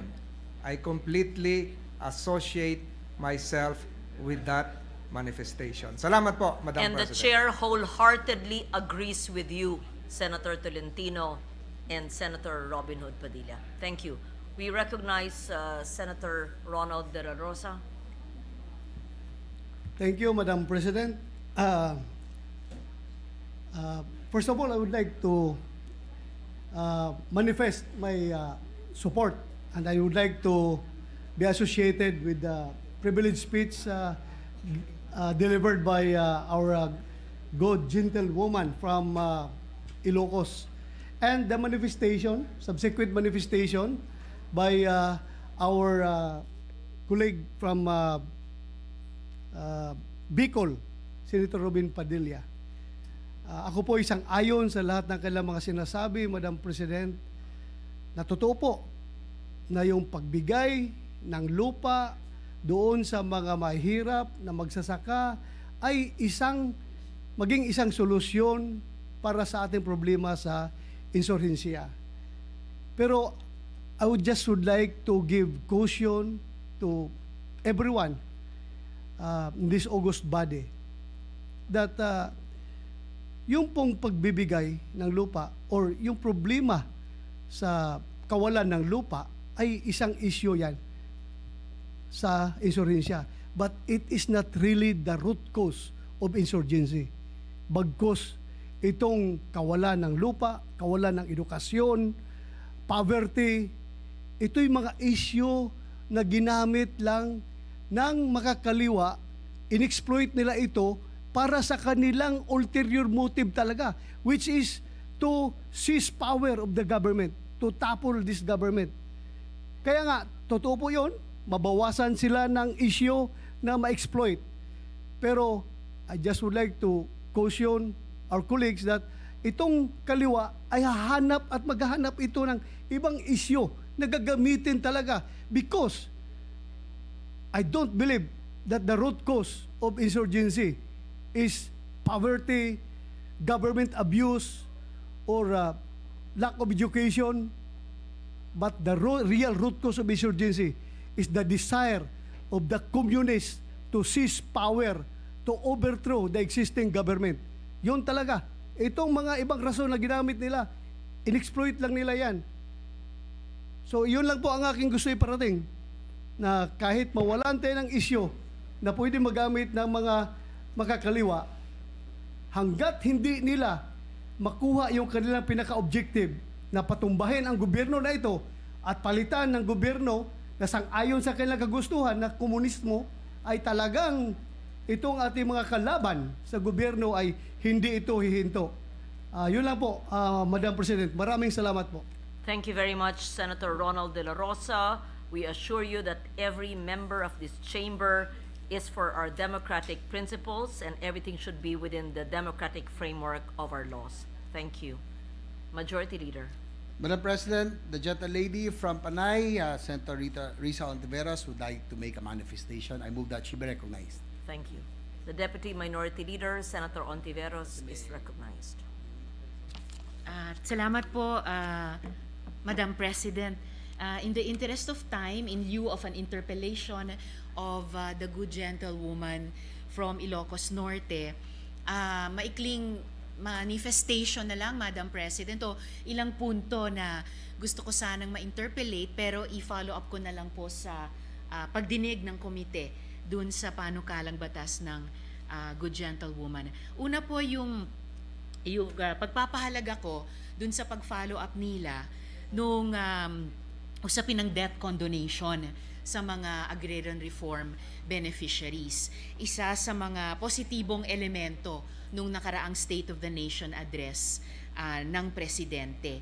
Itatanong ko na lang kung hindi man ngayon sa floor, dun sa pagdinig ng komite, kung dun sa tatlong pangunahing bahagi ng programa sa reformang agraryo na ngayon ginagabayan ng batas ng CARPER na binanggit ni ng good gentlewoman, yung Comprehensive Agrarian Reform Program Extension with Reforms Law, na tatlong bahagi ang kabuang reforma agraryo. Una, land acquisition and distribution. Pangalawa, support services. At pangatlo, agrarian justice delivery, kung saan tamang i-locate doon yung debt condonation. Dahil sigurado po, Madam President, bahagi po ang debt condonation ng kabuang programa sa reformang agraryo. Pero isang bahagi lamang po siya. At kung saan man siya nakalagay dun sa tatlong bahaging iyon, yung dalawang bahagi ay kailangang mangyari pa rin. Kung ang debt condonation ay bahagi ng land acquisition and distribution, kailangan pa rin maisagawa yung pagbigay ng package of support services sa mga agrarian reform beneficiaries para sila'y magtagumpay sa agrikultura, at kailangan pa rin ma-deliver yung agrarian justice delivery para matigil na yung walang kamatayang pagkakaso, halimbawa ng mga dating landowners doon sa agrarian reform beneficiaries, para hindi matuloy o hindi makumpleto yung lahat ng layunin ng reformang agraryo. Pangalawa po, doon sa usapin ng backlog, ang ibinigay marahil ng Department of Agrarian Reform na figure sa Good Gentlewoman ay 173,000 hectares, na yun na lamang po ang kanilang backlog sa land acquisition and distribution. Ayon po sa ibang mga datos ng mga agrarian reform advocates, ang mas tamang figure ay mas malapit sa 460,000 hectares pa. At dahil din mababa ang naging accomplishment nung nakaraang administrasyon sa reformang agraryo, posible po, Madam President, Good Gentlewoman, na may mga problematic na mga lupain na isinuko na lang ng Department of Agrarian Reform at kanilang itinanggal na lang sa listahan. Mabuti na rin tapusin na ang reformang agraryong programa dahil napakatagal na nitong nangyayari. Di tulad ng ibang mga bansa sa sarili nating rehiyon na ngayon nirerespeto at kinaiingitan nating mga tiger economies tulad ng Japan, South Korea, Taiwan. Sila nagreforma agraryo din, pero natapos nila sa maikling panahon na 2 o 3 taon lamang. Ito napakatagal na. So mabuti na rin pong tapusin siya, pero walang dapat na makaligtas na lupa dahil lang sa malakas na oposisyon ng mga dating may-ari. Na-appreciate ko po yung sinabi ng Good Gentlewoman na less ambitious na DAR bill. Nagkaroon na rin ng minsang isang budget debate na pinuna ko talaga ang DAR. Bakit napakababa ng kanilang target na land acquisition and distribution? At ngayon, meron pa silang less ambitious na DAR bill na ibinigay sa Good Gentlewoman. Salamat na lang kung may mas ambisyosong bill ang Good Gentlewoman, at wag po tayong patali dun sa figure na ibinigay ng DAR na 173,000 hectares lamang ang backlog, dahil posible po talagang triple pa doon o mga 460,000 hectares. Sa huli po, Madam President, Good Gentlewoman, para sa ikababatid ng ating kapulungan, nanawagan na rin po ng investigasyon sa DAR ang Task Force Mapalad bilang isa sa mga organisasyon ng mga maliliit na magsasaka na nais pa ring maging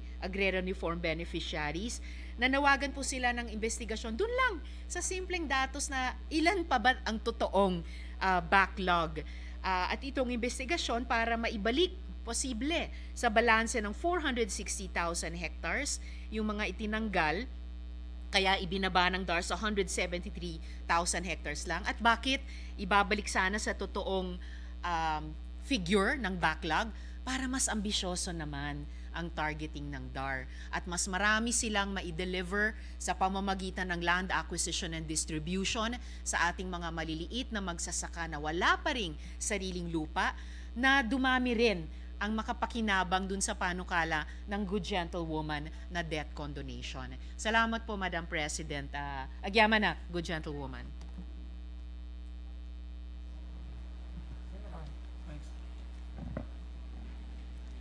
Majority Leader. Mr. President, the gentleman from Isabela, Senator Raffy Tulfo, would likewise want to make a manifestation. I move Yes, that our we distinguished recognize. colleague, Senator Tulfo, Raffy Tulfo is recognized. Short manifestation lamang po bilang suporta kay Senator Amy Marcos. Ang gusto ko lamang po i-point out dito na sana one of these days tatalakayan po ng Senado. This has been going on for quite some time. Yung pong pangaagaw sa mga lupain ng mga farmers, very rampant po ito nangyari ngayon sa Palawan. At ang nasa likod po nito ay mga maimpluwensyang politiko. I'm not gonna name names, pero pag nagkaroon po ng hearing at ako po ay pinilit na magsasalita ako at imbitahan natin yung pinagbibintangang politiko na nangangagaw ng lupa ng mga farmers doon sa Palawan. Ang modus po nitong mga maimpluwensyang Poncio Pilato at Herodes sa Palawan ay lalapitan po nila itong mga maliliit na farmers na naghihirap po, naghihikahos at meron pong pangangailangan, immediate medical needs. So magsasanla po ng lupa sa kanila. Once na isinanla po yung lupa sa kanila, papalitan po yung titulo at dadagdagan na lamang po yung pera na isinanla sa kanila. And this has been happening.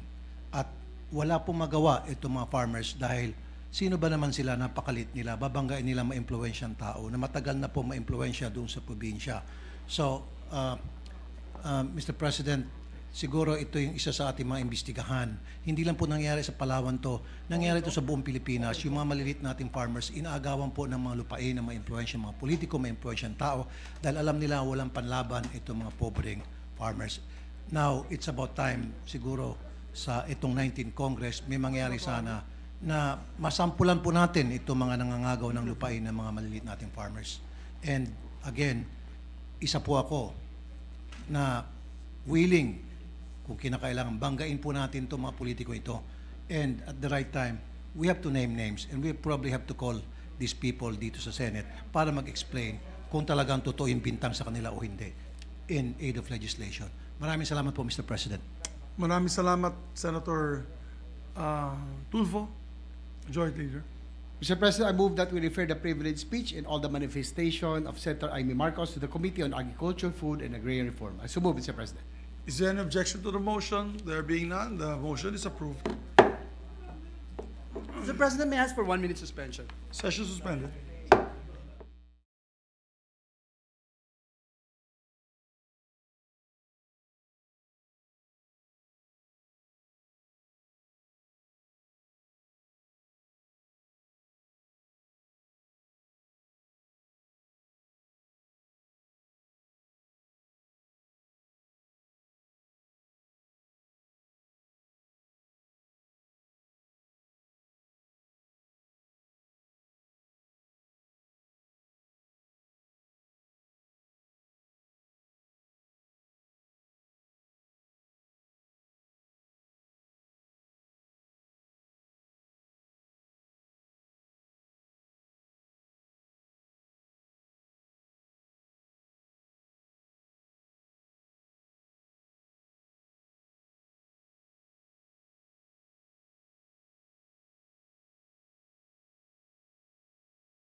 Thank you, Mr. President. Mr. President, I move that we resume consideration of Senate Concurrent Resolution Number 3.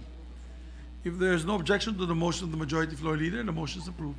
Thank you, Mr. President. The parliamentary status of this measure is that we are in the period of interpellations. I ask that we recognize the sponsor of the measure, the distinguished gentleman from Aurora, our chairperson of the Committee on Finance, Senator Sani Angara, and to interpellate the distinguished lady from Taguig City and Pateros, Senator Pia Cayetano.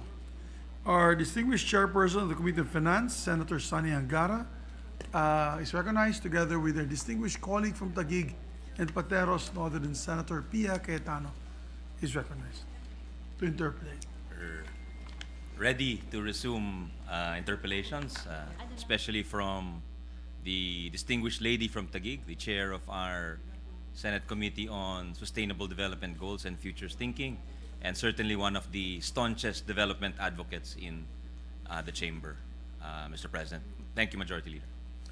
Thank you, Mr. President. Mr. Sponsor, with your permission, may I propound a few questions just to add clarity to the purpose of this resolution and the genuine outcomes that we hope to that we can achieve. It would be an honor, Your Honor. Thank you. May I know from the gentleman if he's aware if the resolution makes reference to the Sustainable Development Goals? Wala, no? The resolution. Not the supports- resolution which itself, supports, Your yeah. Honor. Not the resolution itself. Yeah, the resolution doesn't. No, it's 2 pages. It doesn't. But would His Honor know whether the framework mentions it? Not comprehensively, Your Honor, but I think it mentions incomes, things like that, which are touched upon in health. It mentions health, which I think are touched upon in some of the SDGs, Your Honor. Yeah. Well, I'll as I manifested yesterday, the medium-term fiscal framework is 21 pages, and I did not have time to read it yet yesterday, and I started yesterday, and I have not completed it. But I can tell His Honor that on the very last page,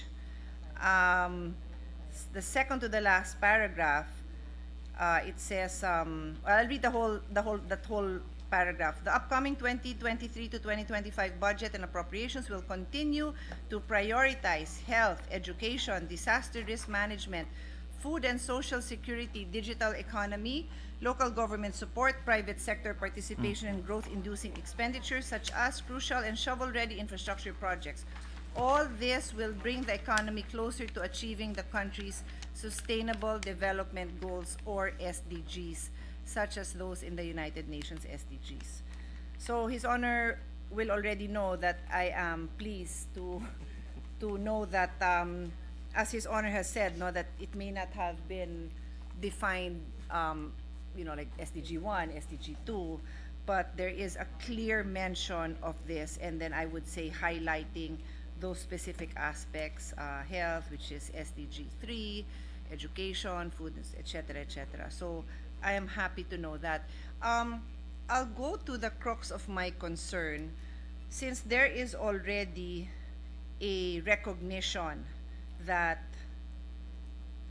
a budget that is intended to be proposed will bring the economy closer to achieving the country's Sustainable Development Goals, then consider this a predecessor to what I expect the DBCC to assure us of in the coming budget hearings, Your Honor. Do we expect to see a prioritization then in the health, education, disaster risk, and so on and so forth budgets? I would think so, Your Honor. I read somewhere that the health budget has been increased, or some aspects at least, but not on the whole. I think there was something about UP and PGH, which we increased successively under your leadership. And which every administration does not consider a recurring increase. And Yes. every DBCC hearing, I make the statement, and if I'm not mistaken, His Honor supports it, that for budgetary items that we clearly recognize are important for our country's growth and development, there should be a continuing allocation such that when one project ends, there's funding for the next project, and not that here in Congress we're grappling and rushing to at least salvage the little budget that we were able to insert in the previous Congress in the hope that they'll recognize it again, and we're always waiting. And the latest term is FLR. Every Congress is a different term of how those fundings are removed from the budget or not repeated. I do agree. I wish that were the case, Your Honor.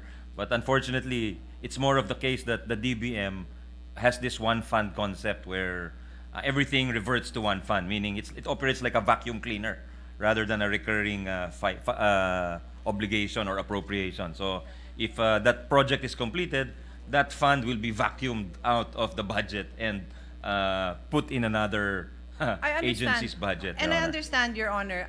His Honor is able to clearly explain what or how the administration does things, or how they approach these things. But my question to the gentleman is, would it not be a more would it not be a form of future-proofing our budget?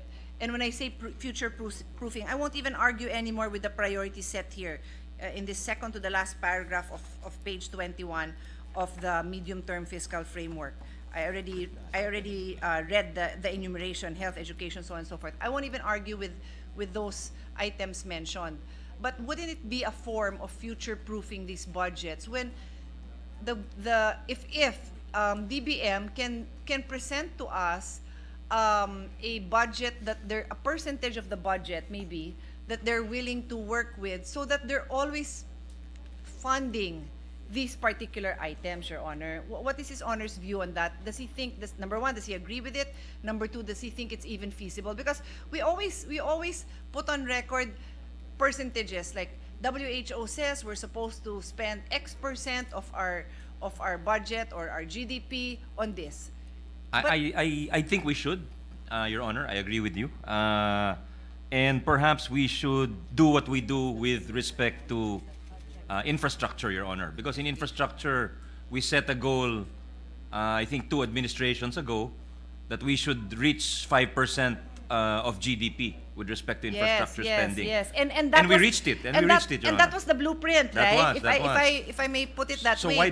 why don't we set a goal and say, in a few years, let's hit whatever percentage it is. For education, I think we used to spend in the 80s and 90s 2% of GDP, and at some point we hit somewhere near 4%, Your Honor. We did. If His Honor will recall, during the budget, the budget debates on the floor, I think that the last budget, this budget, 2022 budget, which we held almost 10, 11 months ago,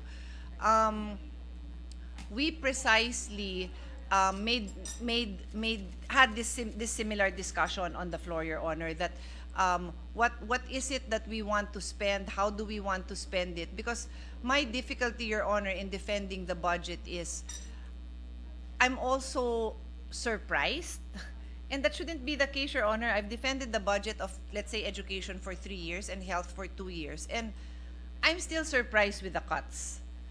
I would like to believe that if DOH supports, if DOH did not, for example, if DOH did not get a budget for a particular health item, but Congress deemed it necessary to include it, then the second year, I assume, and it has happened that it becomes institutionalized.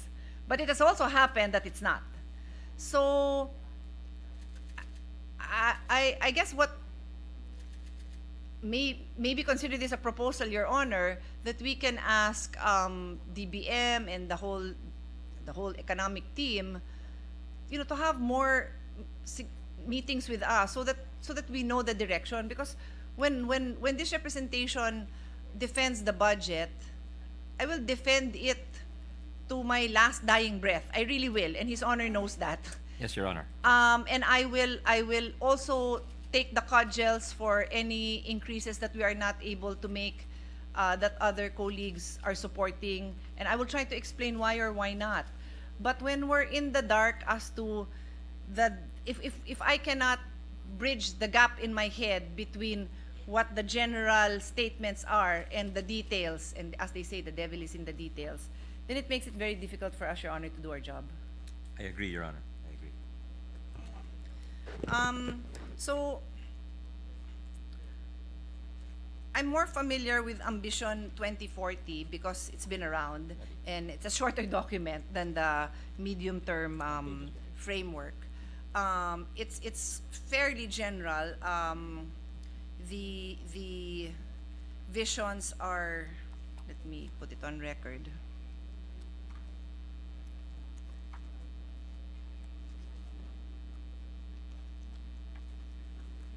Matatag na pamilya, maginhawa at panatag, and then they go into details what that means. Matatag is the families together, and I would suppose this would include having jobs in the country so that hindi kailangan umalis sa mga nanay at tatay at magtrabaho sa ibang lugar. Time with friends, this goes directly into my earlier speech, my earlier sponsorship speech, that you have time to relax, mental health as opposed to being in traffic for 4 hours a day, work-life balance, goes same thing. Under Maginhawa, free from hunger and poverty, that's actually SDG number 1, no poverty. And hunger is SDG 2. Security and home ownership, good transportation, and then under Panatag naman, enough resources, so ito yung food security siguro, enough resources day to day, making a living wage, not just a minimum wage, living wage. So, general naman to, Your Honor. And I'm happy enough with that, but this is the second Congress that we have a Committee on Sustainable Development, and it is my responsibility now that the concept, that everybody is more familiar with the concept, that we really are able to go into the nitty-gritty and make sure that we are on track with those targets. Would His Honor agree that during the budget deliberations, it would be fair to ask the DBM, and for that matter, I would start with the DBCC briefing and hearing, that they align their budget allocation to the Sustainable Development Goals? I think it's not unreasonable, Mr. President, Your Honor, because we are a party to all these treaties and conventions. We are signatories to them. So we have committed to them, and I think the budget is also a very effective tool for achieving these goals. Exactly. These are the building blocks upon which we build in order to achieve a given goal, Your Honor. Because would His Honor then be willing to further state or agree with this representation that failure to do so or do something like that, where you really are accountable to achieving particular goals, particular targets within every goal, may result in there being a big difference between general statements and actual delivery of these particular these deliverables in education and health, in disaster risk management, and so on. Certainly, and so Your Honor. And going back to your earlier query, everything begins with a plan. So we have to ask, perhaps, as you said, sit down with our economic managers and say, what is the plan? And because we've always been saying we should achieve 5% of GDP, infrastructure spending to GDP ratio. Why don't we set the same goals for our human development sector as we do for the physical development, Your Honor?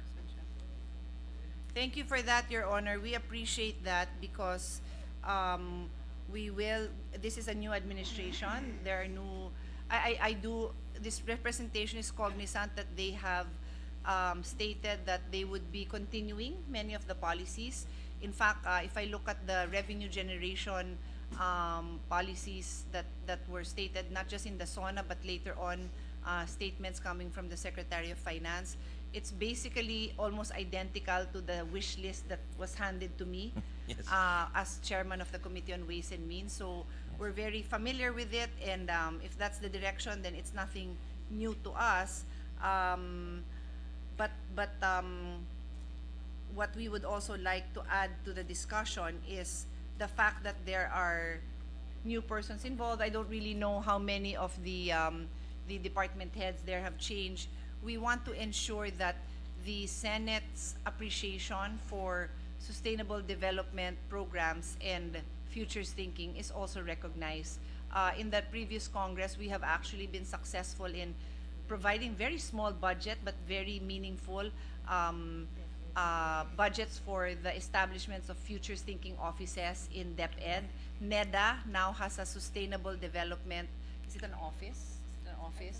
Yes. Or it's- in They're any scattered. case, They're scattered yeah. all over the bureaucracy, thanks to you, They Your are, Honor. Your Honor. And then we've also put in budget for DAP to conduct trainings. As I have said on the floor before, you are welcome to send your staff there. Yes. My chief of staff has attended to DAP We do, diba? We send the what do you call them, courses on futures thinking, and there are many available to all of us, to all government officials. So we've done that part, and it is our hope that the new administration will be open to and will react positively to using these tools so that we are aligned in our direction, Your Honor. I agree. I hope they are too. And looking at some of the personalities, I can't say comprehensively that all will be on board, but I believe several will be on board, Your Honor, Mr. President. And to continue some of the good work you've started. And I note that Singapore has I'm not sure if it's an agency or a bureau, just dedicated to futures thinking. And they just look all over the world and see where trends are in fields as diverse as geography and film and all types of Yes, Your Honor. all types. It's just it's a freewheeling mandate or jurisdiction to sort of chart and make sure that Singapore is not left behind, basically. And what's interesting is in the Global Health Conference I attended less than 2 weeks ago, the WHO representative to China focused on creativity in the approach to future-proofing healthcare in the world. He focused on using creativity, which Filipinos have an abundance of, no, in many different fields.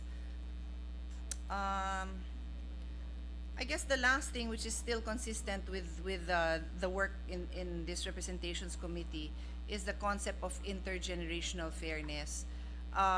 Would His Honor also agree that it's a fair ask that when they defend the budget they're presenting to us, when they present it to us and they expect us to defend it or to at least accept most of it, to ask them to explain if what they are doing are also considers this concept of intergenerational fairness. And I'll always use examples that are current issues. I go back to SALT.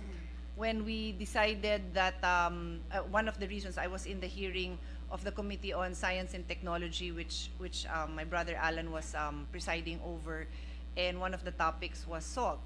And our majority floor leader, who's not listening to me, had previously and I'm just kidding. I'm just teasing him, Your Honor. He's listening. He has that Teasing. ability to talk and listen at the same Yes, time, Your yes. Honor. No, It's a superpower that very few of us have, Your No, Honor. I'm just teasing him because it is his advocacy on asin.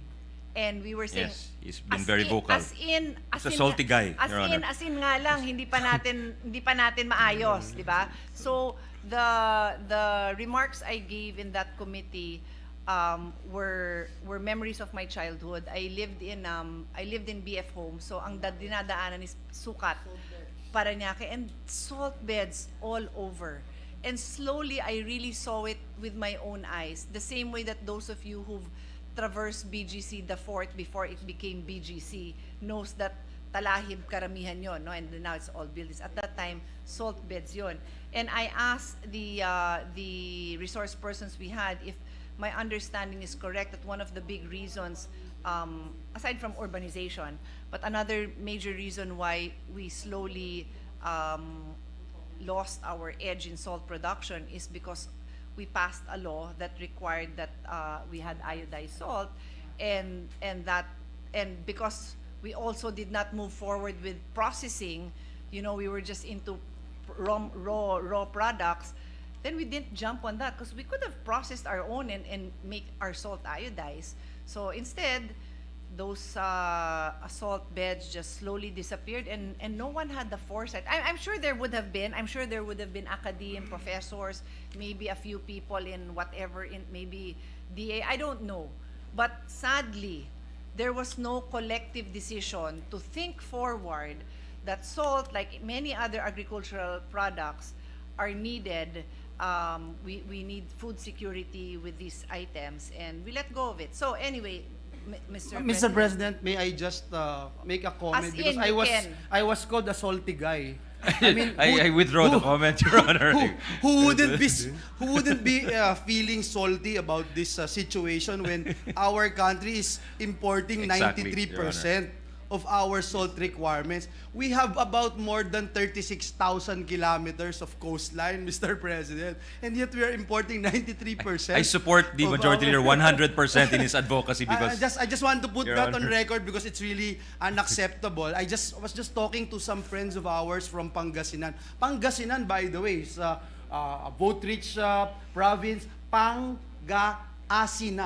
So, Pangasinan word came from Pangasinan. Wow. Bolinao, for instance, is a known town that produces salt. But, Mr. President, ang dami na hong kumpanya na nagsara. And Senator Amy Marcos would also attest in Ilocos Norte, they're having problems. So, in 1990s, we were only importing 15% of salt, Mr. President. Now it's 93%. So, I just want to put that on record, Mr. President, that yes, I feel salty about this situation. Thank you, Mr. President. Thank you, dear colleagues. But usually he's a sweet guy, like yourself, Mr. President. Yes, I was about to Yes. say I'd rather be a sweet Yeah. guy. Most of the time he's sweet. Like me. Mr. President, like you.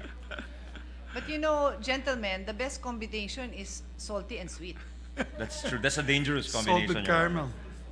Anyway, Your Honors, I use that example to illustrate my point.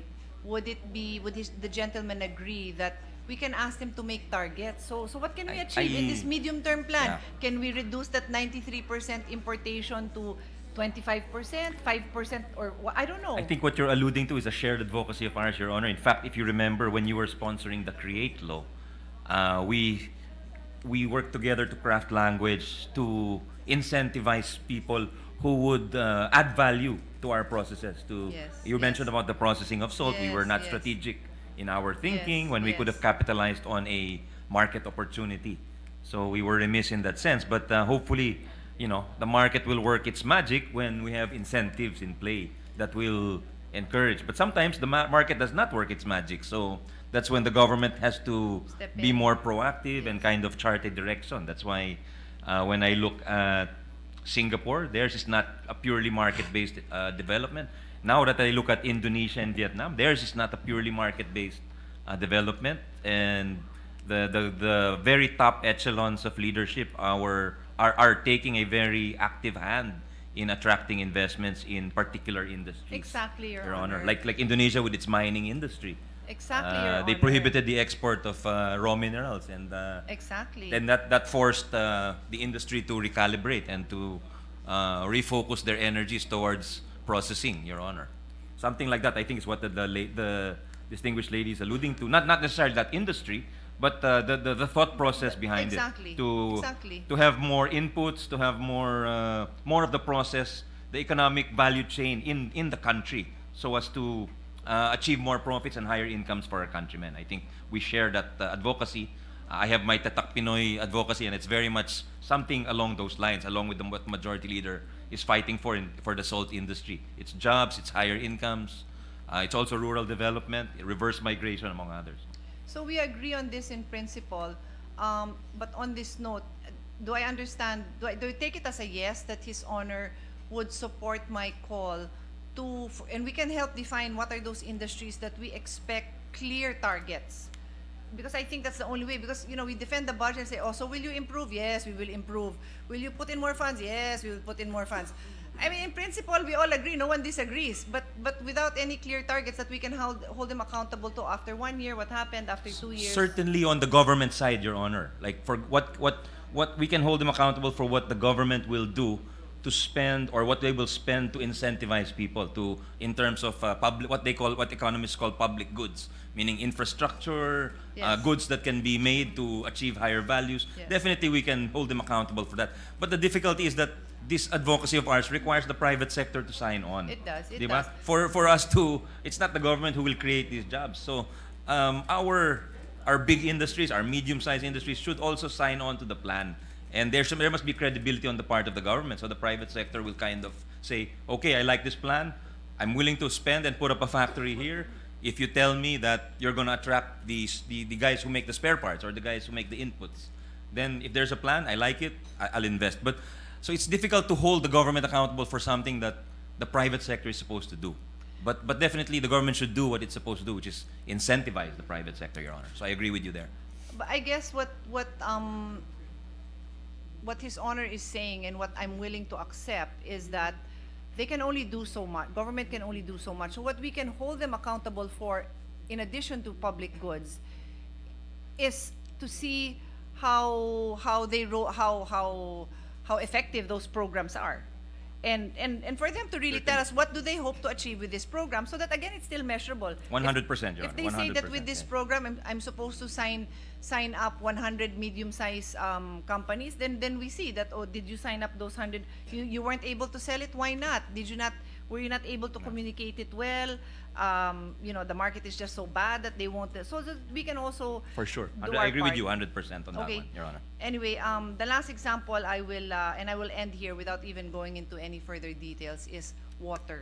We every now and every Congress there'll be one or two speeches about water, but I have yet to hear from a administration ever since I became a senator on a clear plan on how we will ensure availability of water, security of water in the years to come. Again, intergenerational fairness, Your Honor. I won't go into the details. I'm just yes, leaving. I think we do need a plan. I think I've heard the President mention that there are so many agencies scattered all over which deal with water policy, and Yes. sometimes they're not always on the same page. So I'm awaiting, I'm sure just as you are, in which direction we're going to move, if it's a department or if it's... Actually, Your Honor, we spoke to, was it yesterday that Secretary Yulo Yes, Lizaga yes, it was yesterday, was Your Honor. here? We actually Yes. had a short chat on that. Very nice, thank you. Apparently, she is putting together, she will report to the President on all these various, as you said, agencies and offices that are handling waters, so that we know where we are and we can move forward on that. With that, Your Honor, I have many more questions, but I will not go into them anymore. I think I've made my point clear, and I am satisfied that His Honor agrees with me, and I will hope that in the coming budget deliberations, His Honor will support me, because our only objective really here is to ensure that the policies stated in all these documents, from the resolution to the framework to Ambition 2040, are not just vague. Not just platitudes, Your Honor. Exactly, Your Honor. So with that, thank you to the gentleman from Most Aurora. welcome, Your Honor, Mr. President, and I assure the Senior Vice Chair of our committee of my highest respect, and I will work hard to achieve our common vision and the beautiful ideas you enunciated. Please believe me when I say that, in all sincerity, I will work very hard to, we owe it to our people, and as their people's representatives, to achieve, to do some of these things that we promised them. So thank you very much, Okay. Your Honor. Thank you, Your Honor. Thank you, Mr. President. Thank you, my dear colleague from Taguig, Pateros. Thank you, Mr. President. Mr. President, at this juncture, I move that we recognize our next interpellator, and probably the last, Mr. President, our distinguished minority leader, the gentleman from Cagayan de Oro, Senator Coco Pimentel. I move that he be recognized. The distinguished gentleman from Cagayan de Oro, Republic of the Philippines, our distinguished minority floor leader, Senator Coco Pimentel, is recognized. We're most ready to accept questions on the second round. I hope this is a MMF fight, Your Honor, where I think it's only 3 or 5 rounds rather than a WBC heavyweight championship fight, which has 12 or 15 rounds, Your Honor. Thank you, Mr. President. But if the good sponsor will remember, I simply suspended my interpellation yesterday. So Thank you. And Yes, if he yes, will- yes. if he will, He because- graciously suspended. Thank you, Your Honor. And I will repeat the reason.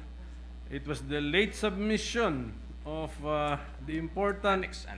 document called Annex A, not originally submitted with the concurrent resolution, Mr. President. So that's already a procedural misstep, I think, in my opinion, Mr. President. So Yes, Your Honor, we confirm that, and it was also late submitted to us, Your Honor. So that's the reason. It's we asked for it, and it was given to us a few moments before or a few hours before we gave it to our colleagues, and including the distinguished minority leader, Your Honor. So I just hope, Mr. President, that the MTFF already existed when the House approved their resolution, Mr. President. So can we ask our resource persons if this is a factual statement or a correct statement? Yes, Your Honor. They are nodding their heads. Well, at any rate, Mr. President,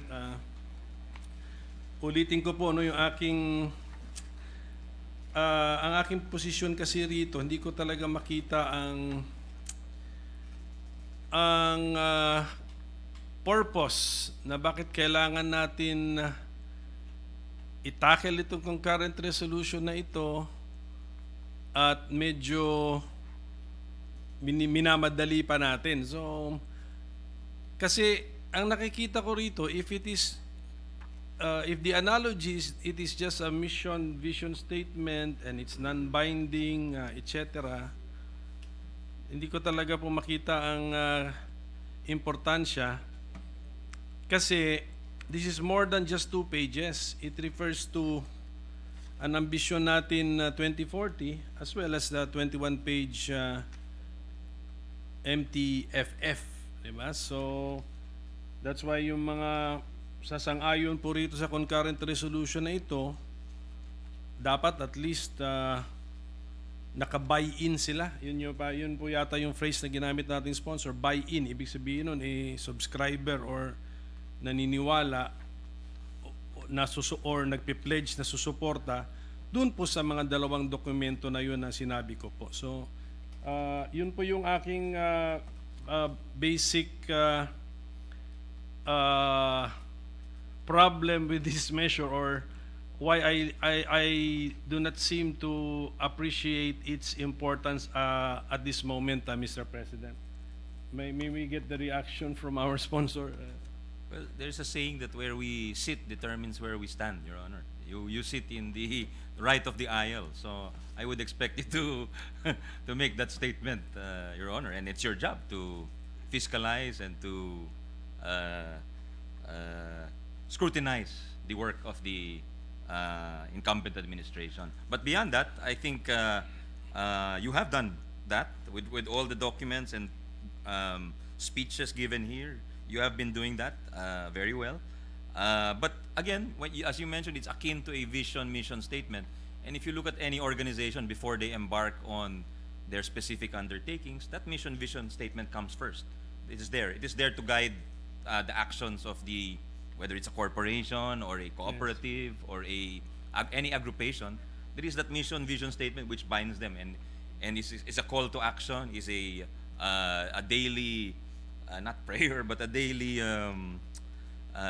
something that guides you, a guide to action, Your Honor. Yes, I understand, Mr. President, and I'm sure that the Senate itself, we have our own mission vision statement as a Senate.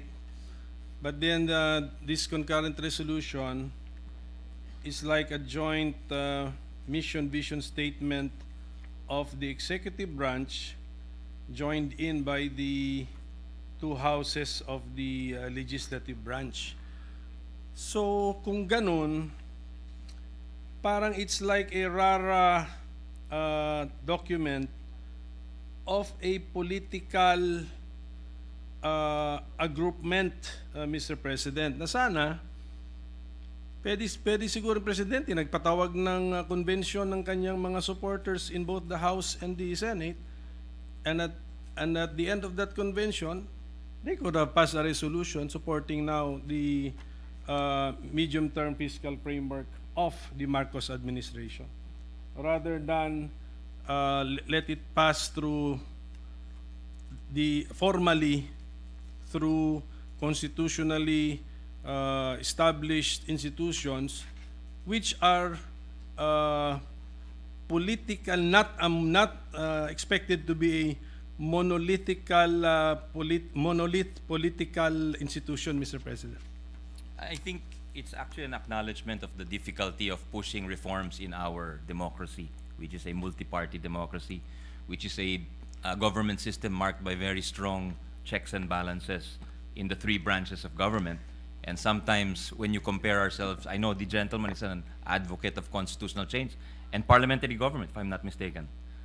Perhaps, Yes, are you an yes. advocate? I just one question. I know he should be the one asking the question, Yes, but yes, sir, if I'm, yes, I sir. just want to make sure my premise is correct, Your Honor. You are That he is correct, an Mr. advocate President. of, well, in a parliamentary government, the executive and the legislative are fused, Your Honor. Yes, I and know. there is efficacy and effectiveness of action, because there's very little gridlock, because they develop the plan and they act on the plan, and that is it. And the reforms proceed quickly.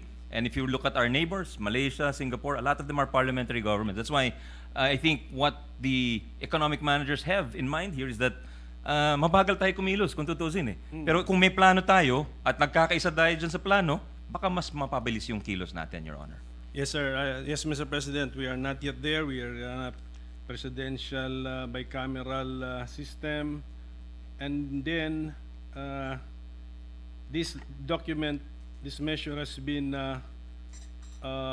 labeled to be non-binding at any rate, Mr. President. But am I correct, Mr. President, again, in the non-binding nature of this measure? I think it's binding in the larger sense of a buy-in, Your Honor, but not in the legal sense of you are bound to deliver a certain. It's not they cannot demand that obligation of us. There's no right to demand it of us, but we are obligated because we approve it and we believe in it. So I think there is that moral obligation, but certainly not a legal obligation, Your Honor. Which could be made into a political issue, Mr. President. Well, anyway, that's my interpretation. And another problem with this procedure that we're undertaking, Mr. President, is that it's like we are approving a treaty where we will be bound only, this body will be bound only in the period of amendment in amending the two-page concurrent resolution itself, but not amend or touch the documents referred to in the concurrent resolution, like specifically the medium-term fiscal framework. Am I correct in saying this, Mr. President? Similar analogy. I see the similarity. Yes, Your Honor. Ganun Yes. po, no? So, Yes. pagdating po sa period of amendments, we will just be confined within the 2 pages of the concurrent resolution. And yet, behind it is the implied approval of a 21-page document called the MTFF. Okay. Kasi for example po, on page 1, sir, I will now go to the MTFF. On page 1 at the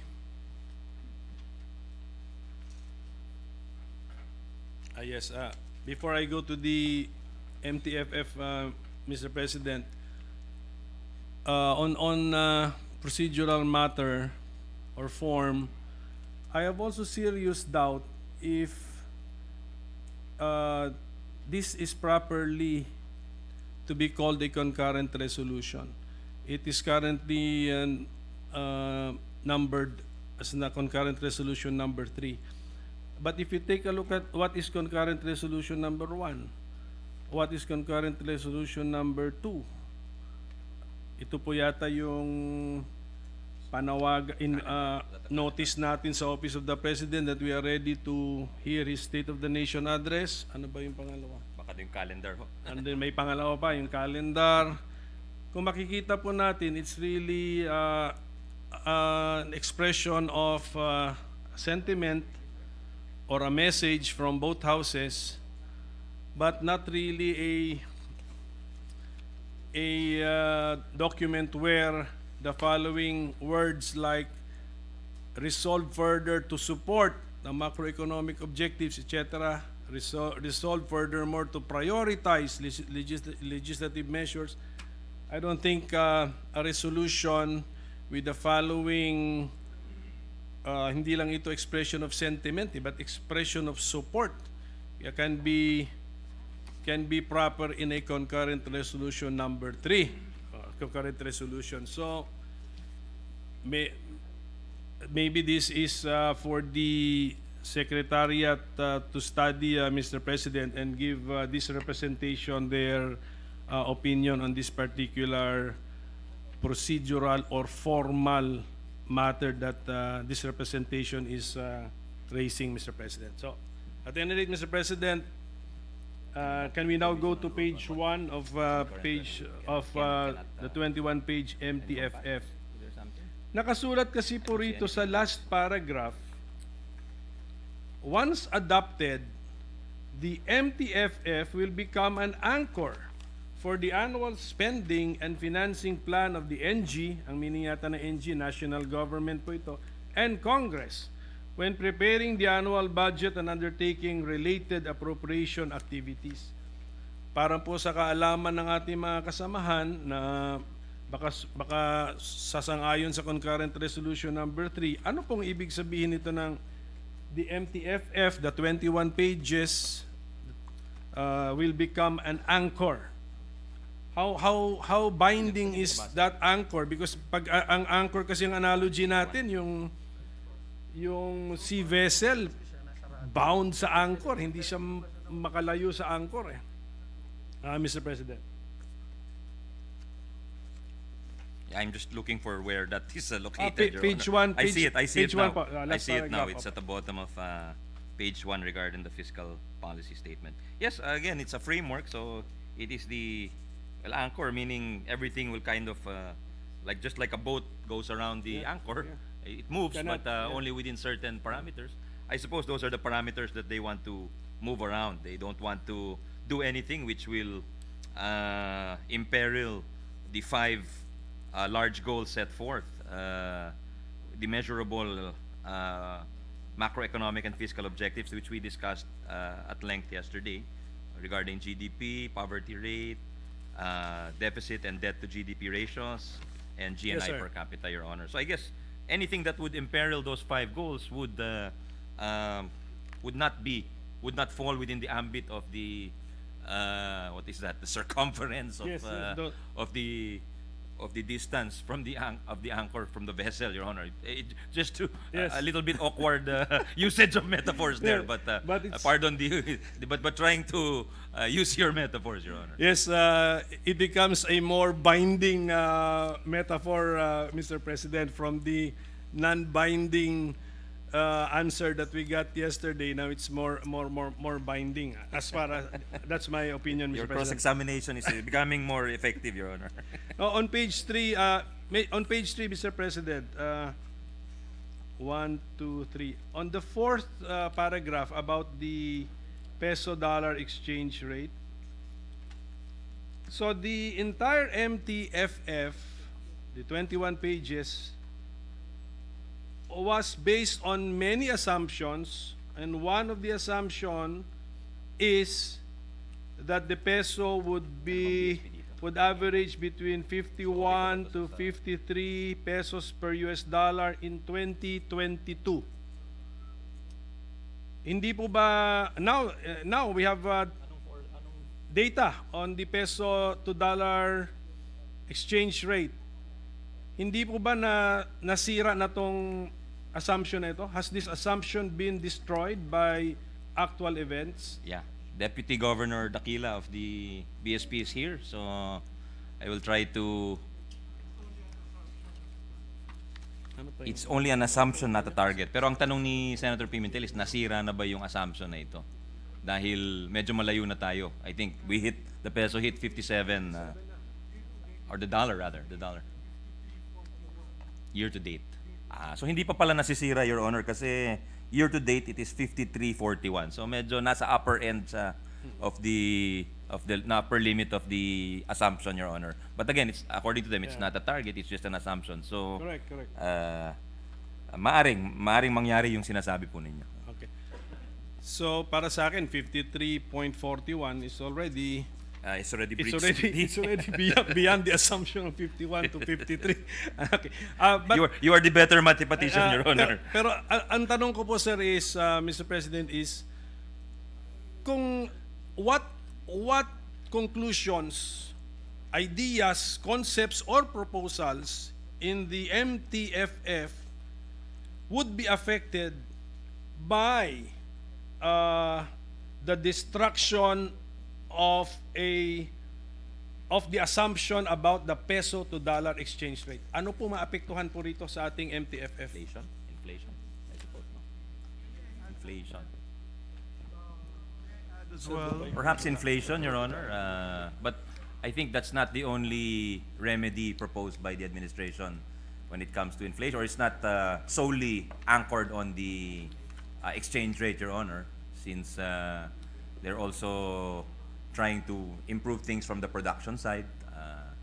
So inflation is just one of those things that prices will be one of those things that With the permission of is our affected distinguished by- Minority Floor Leader, yes, on the issue on the exchange rate, to the gentleman from Aurora, we're looking at 57. Yesterday it Yes, closed at yes. 57. That's correct, Mr. President. Does the Deputy Governor of the BSP know what will it correct and will it improve? 58. Because it's a big impact on the goals that they're laying out for this particular resolution. Do they think it will go The exchange higher? rate will moderate.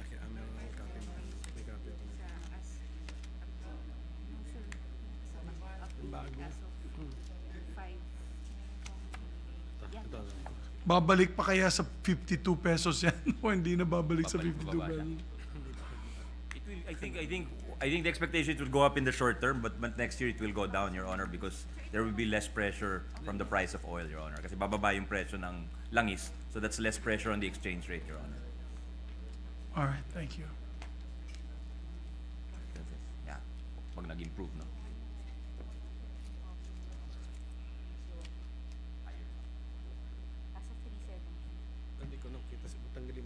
So, Mr. President, ang sabi ba nung mga drafters nitong planong ito walang kailangang baguhin sa MTFF kahit na 57 pesos na po to a US dollar, kahit na nung sinulat ito, ang assumption nila hindi lalampas ng 53 pesos to a dollar.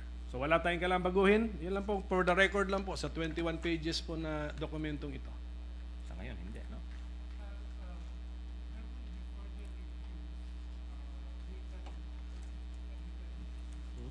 There will be further reviews later in the year, according to the BSP Deputy Governor, Your Honor. So because in the resolution, it's parang a review natin would 3 be years, yes, 3 3 years years, pa. yes. So I do not know where that came from, Mr. President, that later in the year review. I think it's just a periodic review that they will do, but perhaps the formal review will come after some discussion between them.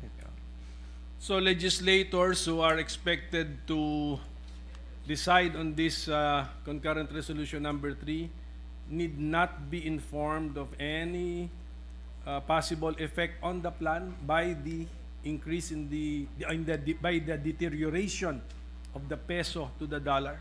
I think at the very least, they can inform us of any movements in that direction, Your Honor, because ito, pinahirapan nila tayo di ba?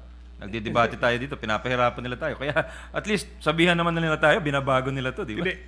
Kaya nga, Mr. President, ang tanong ko hindi pa nga binubutuhan yung concurrent resolution. Yes, Your Honor. Nagbago na 57 na.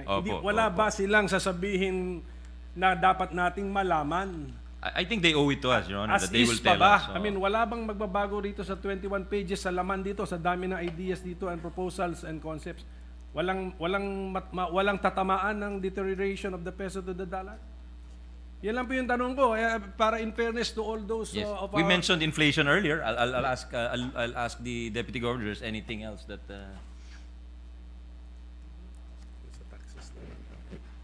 Revenues? Why?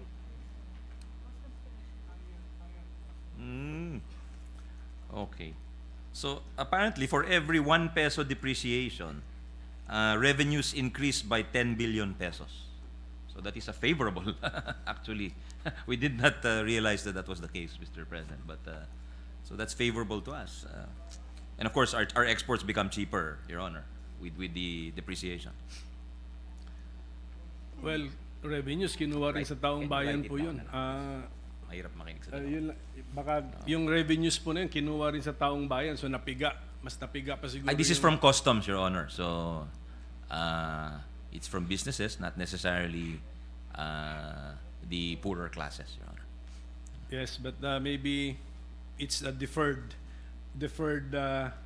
payment or shouldering by the rest of the population, Mr. President. Anyway, that's just my opinion, Mr. President. So, well, at least we gave them the chance to point out. Sabi, wala, nothing to worry about. Yan ang aking message na natatanggap po sa ngayon. As far as the MTFF is concerned, no, that there will be no need to revise any entry, change any wording, or delete any mention of any plan. So, yun po, narinig ko na po.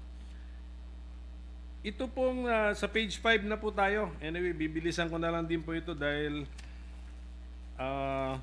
meron pa namang ano yata to. After this, the proper procedure, I think, is still period of amendments and etc. Okay.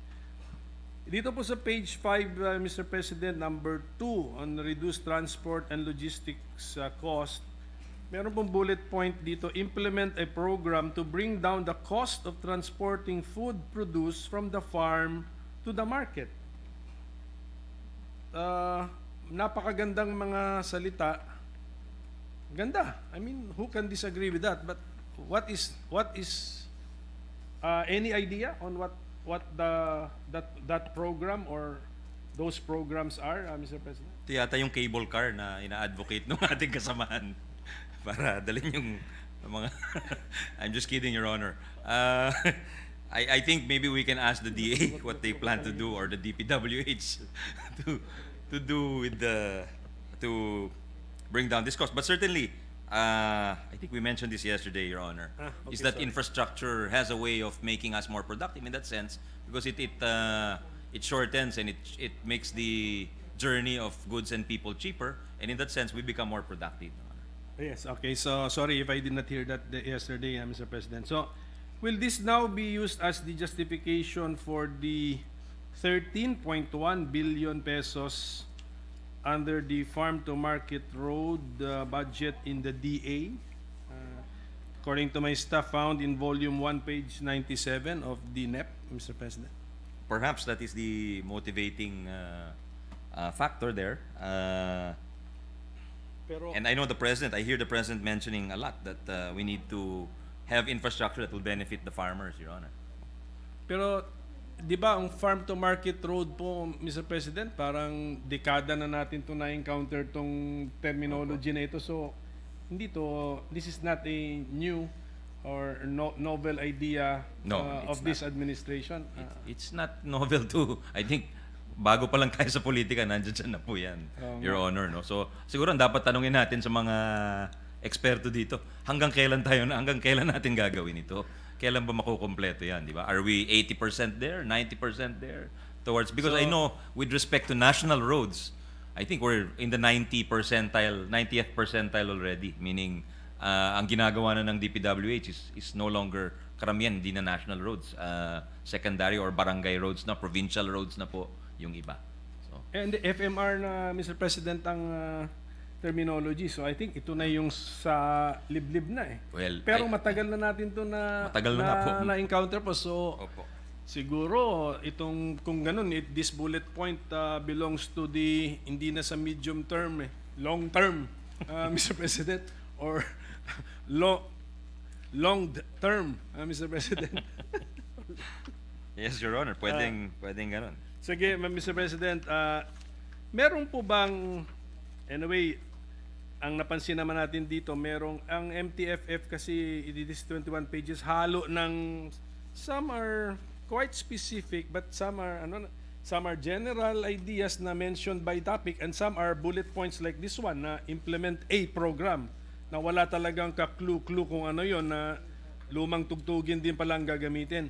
So, ang tanong ko na lang po, Mr. President, merong bang new taxes na proposal dito po sa 21 pages na MTFF, Mr. President? There is a mention of some revenue measures, Your Honor.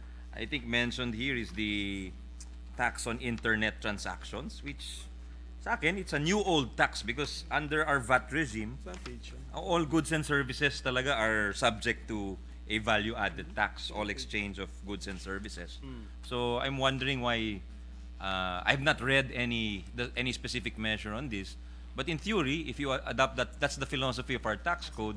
Unless it's expressly exempted, then it is taxable, Your Honor. Alam niyo po yun, because you've been in the chamber and you tapped the bar. So I'm sure that principle is familiar to you. So I think that's just an implementation, more of an implementation matter as far as I'm concerned, Your Honor. And perhaps the reason why we need to have a measure on that is perhaps some of the safeguards of the tax code for things like transfer pricing, situs of taxation, perhaps are not adequately dealt with to cover cross-border transactions like internet transactions, Your Honor.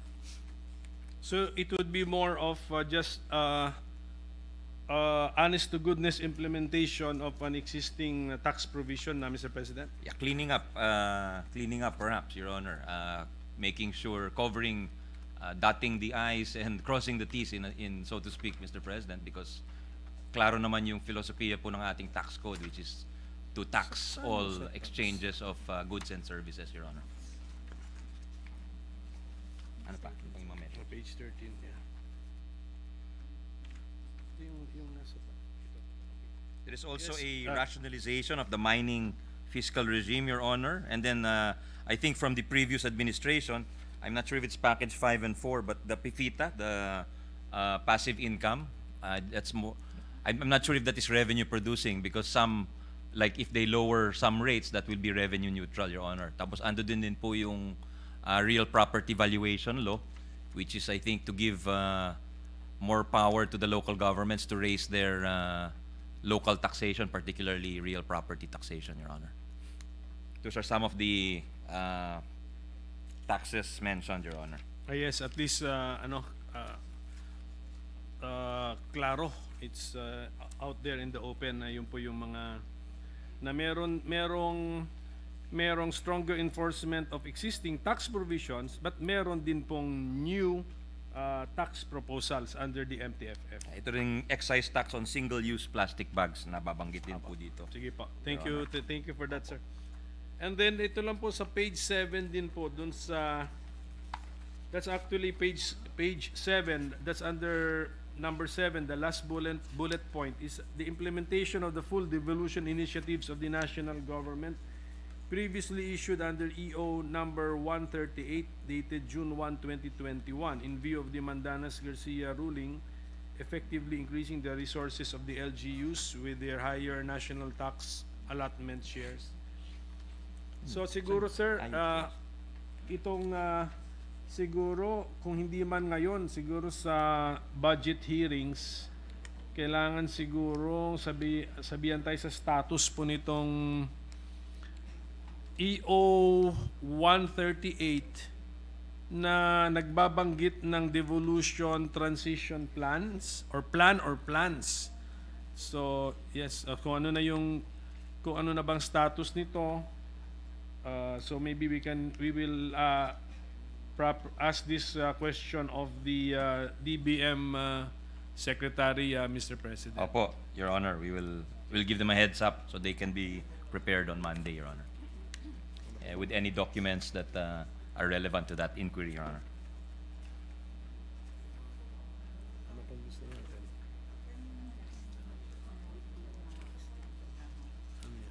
Ingat ka sa mga Ano ba? Tapos na tayo.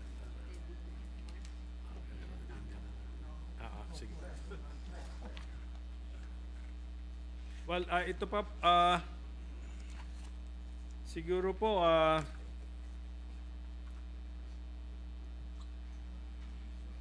ulitin ko lang yung sinabi ko siguro kanina na itong 21 na pages na ito, halo-halo ng mga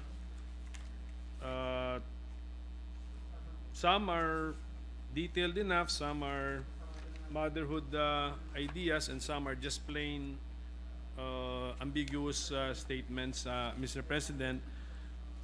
Babalik na lang po ako sa final point ko po, babalikan ko na lang po ulit yung ating two-page concurrent resolution number 3. Dito po lang sa first resolutory clause, yung less than, the fourth bullet point, less than 60% national government debt to GDP ratio by 2025. So, tama po yung year na yun. It's really 2025 kasi the rest of the bullet points 2028 po yung kanilang cut-off year. His Honor is correct, Your Honor. Correct. So that means Eagle Eye spotted that. No, that's correct. So that means the Marcos administration has the confidence, Mr. President, that it will bring the national government debt to GDP ratio less than 60% by 2025. Opo, Okay, Your so Honor. it's either we will slow down in our borrowings, or they will really ratchet up. I do not know how, because of the cooperation of the economic team, to tremendously increase our GDP. Kasi yan lang yan po yata, yun yung dalawang mag-e-epekto doon sa percentage. It's a bit of both, I think, Your Honor, because we're expecting, yun na talaga yung trajectory kasi natin bago nagpandemya, Your Honor. Yung ano natin, nando dun sa 3% yung deficit to GDP ratio, tapos yung debt to GDP ratio naman nasa 40 plus percent, Your Honor. So talagang kung hindi nangyari yung pandemya, mas mababa ho tayo dyan. So kaya parang ibabalik lang natin sa normal na in the last few years before the pandemic, we were really on that trajectory. Pababa na po talaga. So na-interrupt lang ho nung parang hiccup po yung pandemya. Nagkaroon tayo ng konting aberya sa ating pananalapi.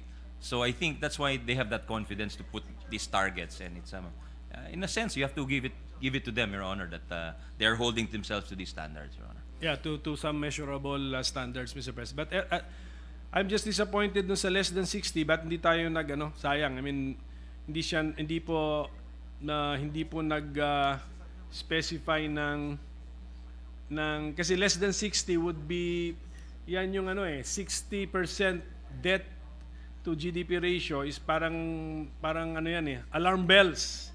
Yan yung sinasabi nila. So, ang ambisyon po ng Marcos administration is pababain lang ng 60%. So, hindi lang nag-alarma, pero 59.9 is already an achievement already because that's less than 60%. Yun lang po, dito lang po ako na medyo na konting nagtaka how come the Marcos administration is not targeting maybe a range, sabihin niya na we will be 40 to 45%, ganun pa. By 2020. Page 20, Your Honor, merong chart doon na yun ang ideal na makamtan natin ho. Sa page 20 po nung MTFF or Annex A, meron pong chart doon na kung saan tumaas yung ating debt nung 2019, 2020, tapos nag-peak mag-peak this year, tapos bababa ho 2023.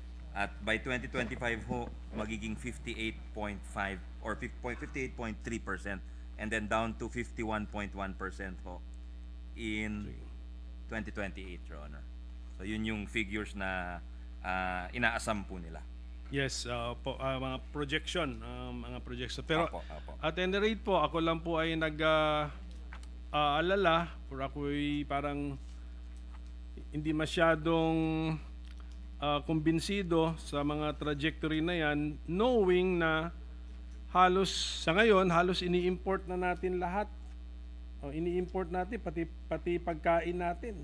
At sa majority leader, pati asin natin nirinip. So, I do not know how an economy na ini-import lahat, sukal, pork, asin, and of course, lalo na yung mga with high scientific content, kahit hindi pagkain, mga makinarya, etc., how an economy can improve its debt to GDP ratio when if you keep on importing,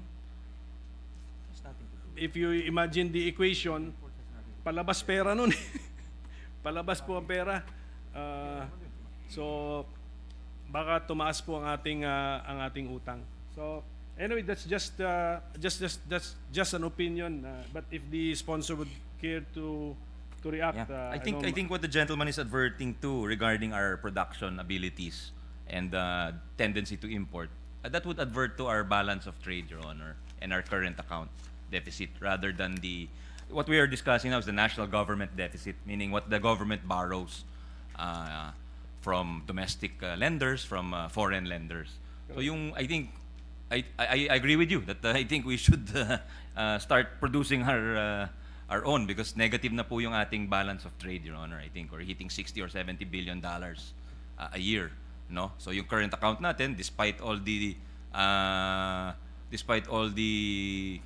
remittances, etc., so negative pa rin tayo. I think our current account deficit is around $20 billion, Your Honor. So yun yung talagang titingnan ho natin at kailangan ma-reverse natin, because countries like Indonesia, Vietnam are producing and in the process, while they produce and export, they are producing jobs for their countrymen. Whereas tayo, baliktad, ine-export natin yung ating countrymen. Di ba? Tama po, Yun ang sir. nakakalungkot ho sa atin. Kasi wala ho tayong polisiyang pang-industry eh. Di ba? Yun yung pinag-uusapan namin ni Senator Cayetano kanina, na we need to, maybe the government should be more proactive in talking to industries and asking them, okay guys, why are you just shipping raw materials, di ba? Why aren't you shipping processes? Why aren't we doing more value adding in your industry? So that's very difficult, Your Honor, but it's something that we should do, because I mean, if you hear, for example, if you hear President Widodo of Indonesia speak, sasabihin niya, we're exporting so and so, we're exporting, alam niya eh. Alam niya yung produkto. That's how micro they are in their approach. Tayo, di ba, general tayo, the government should do this, the government should do this. Pero ano ba talaga yung kailangan gawin, di ba? And who, whether it's in the legislature or in the executive, sino nakatutok dyan, di ba? Pag after 6 years, who will continue those policies, Your Honor? Ano yung plano, di ba? So I totally agree with you, Your Honor. Yes, kasi kung import lang natin import, that means we are not a productive nation. Therefore, apektado rin tax revenues or tax and non-tax revenues or the revenues in general. Therefore, and then we Kung tutusin, Your Honor, apektado ang lahat. Not just your deficit, but your employment and your well-being, not just your numbers, but also the well-being, the quality of life of your countrymen. Because if one member of the family is working abroad or in a different province, then he's not as happy as the rest of us are. Sige. Yes, Mr. President, thank you for that input. At any rate, ano to, mga projection ito into the future. And one lesson that we learned from the pandemic is no one can really predict the future. No one saw this. I think even if we ask the BSP, they did not foresee the 6.1, ilang alam ko yun yung latest figure, inflation figure in June, hindi nila naisip yun. Because I think 2 to 4% ang kanilang mga assumption, and they believe that they would be able to hold the inflation rate to 2 to 4%, Mr. President. So one lesson that we have learned from the pandemic, we can never really foresee that far into the future. Andyan naman yung mechanism for periodic review and periodic briefing of the legislators as far as this MTFF is concerned. So you just have to look at what's happening abroad, Your Honor. I mean, in Europe, the energy bills of people are going up tenfold. So medyo okay pa yung sitwasyon dito, because with the coming winter, people will freeze. Some may even freeze to death. That's why there are energy protests, because their bills are, people are burning and tearing up their energy bills. Because from 200 euros, they're going to 2,000 or 5,000 euros, Your Honor, because the situation is so volatile, as you correctly stated, Your Honor. Yes, so thank God wala tayong winter, no? So, Yes. and then, ang produkto po ng research ng staff ko, may ibang bansa where the executive branch would publicize its medium-term fiscal framework for the next 3 years. Yun po yung kanilang ginagawa. So, there's nothing to prevent, the executive branch from publicizing its medium-term fiscal framework, keep on repeating this in the speeches of the president, keep on citing the framework in all of their public engagements, etc. So that could achieve the same purpose, Mr. President, without undergoing without us going through passing a doubtful informed concurrent resolution number 3, Mr. President. But I will end my interpellation on that note, Mr. President, and thank our sponsor for his patience. So thank you for understanding that you have a minority here in the Senate, in your Senate, no, which cannot possibly co-author a concurrent resolution like this.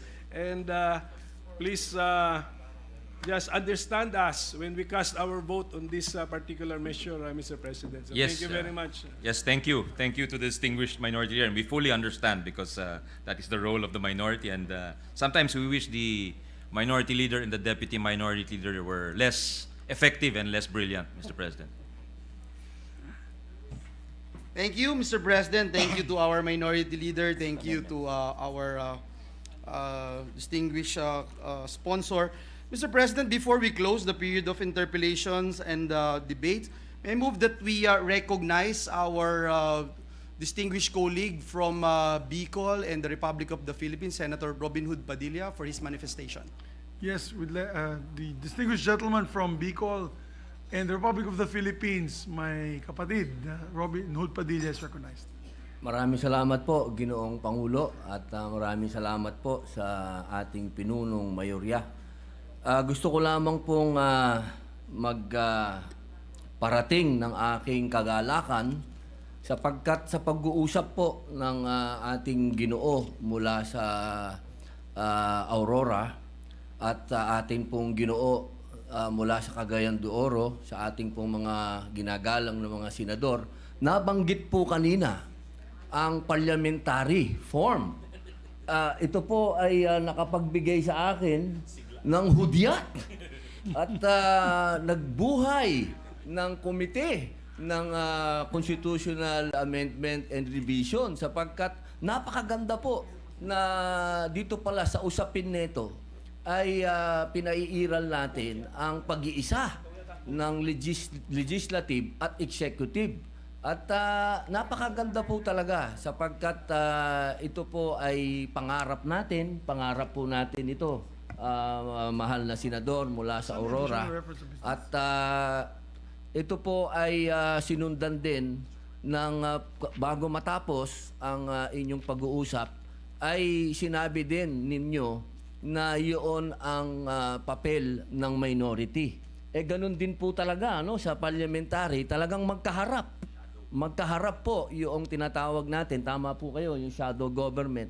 Kaya po, isa po itong pagpapalakas sa aming komite.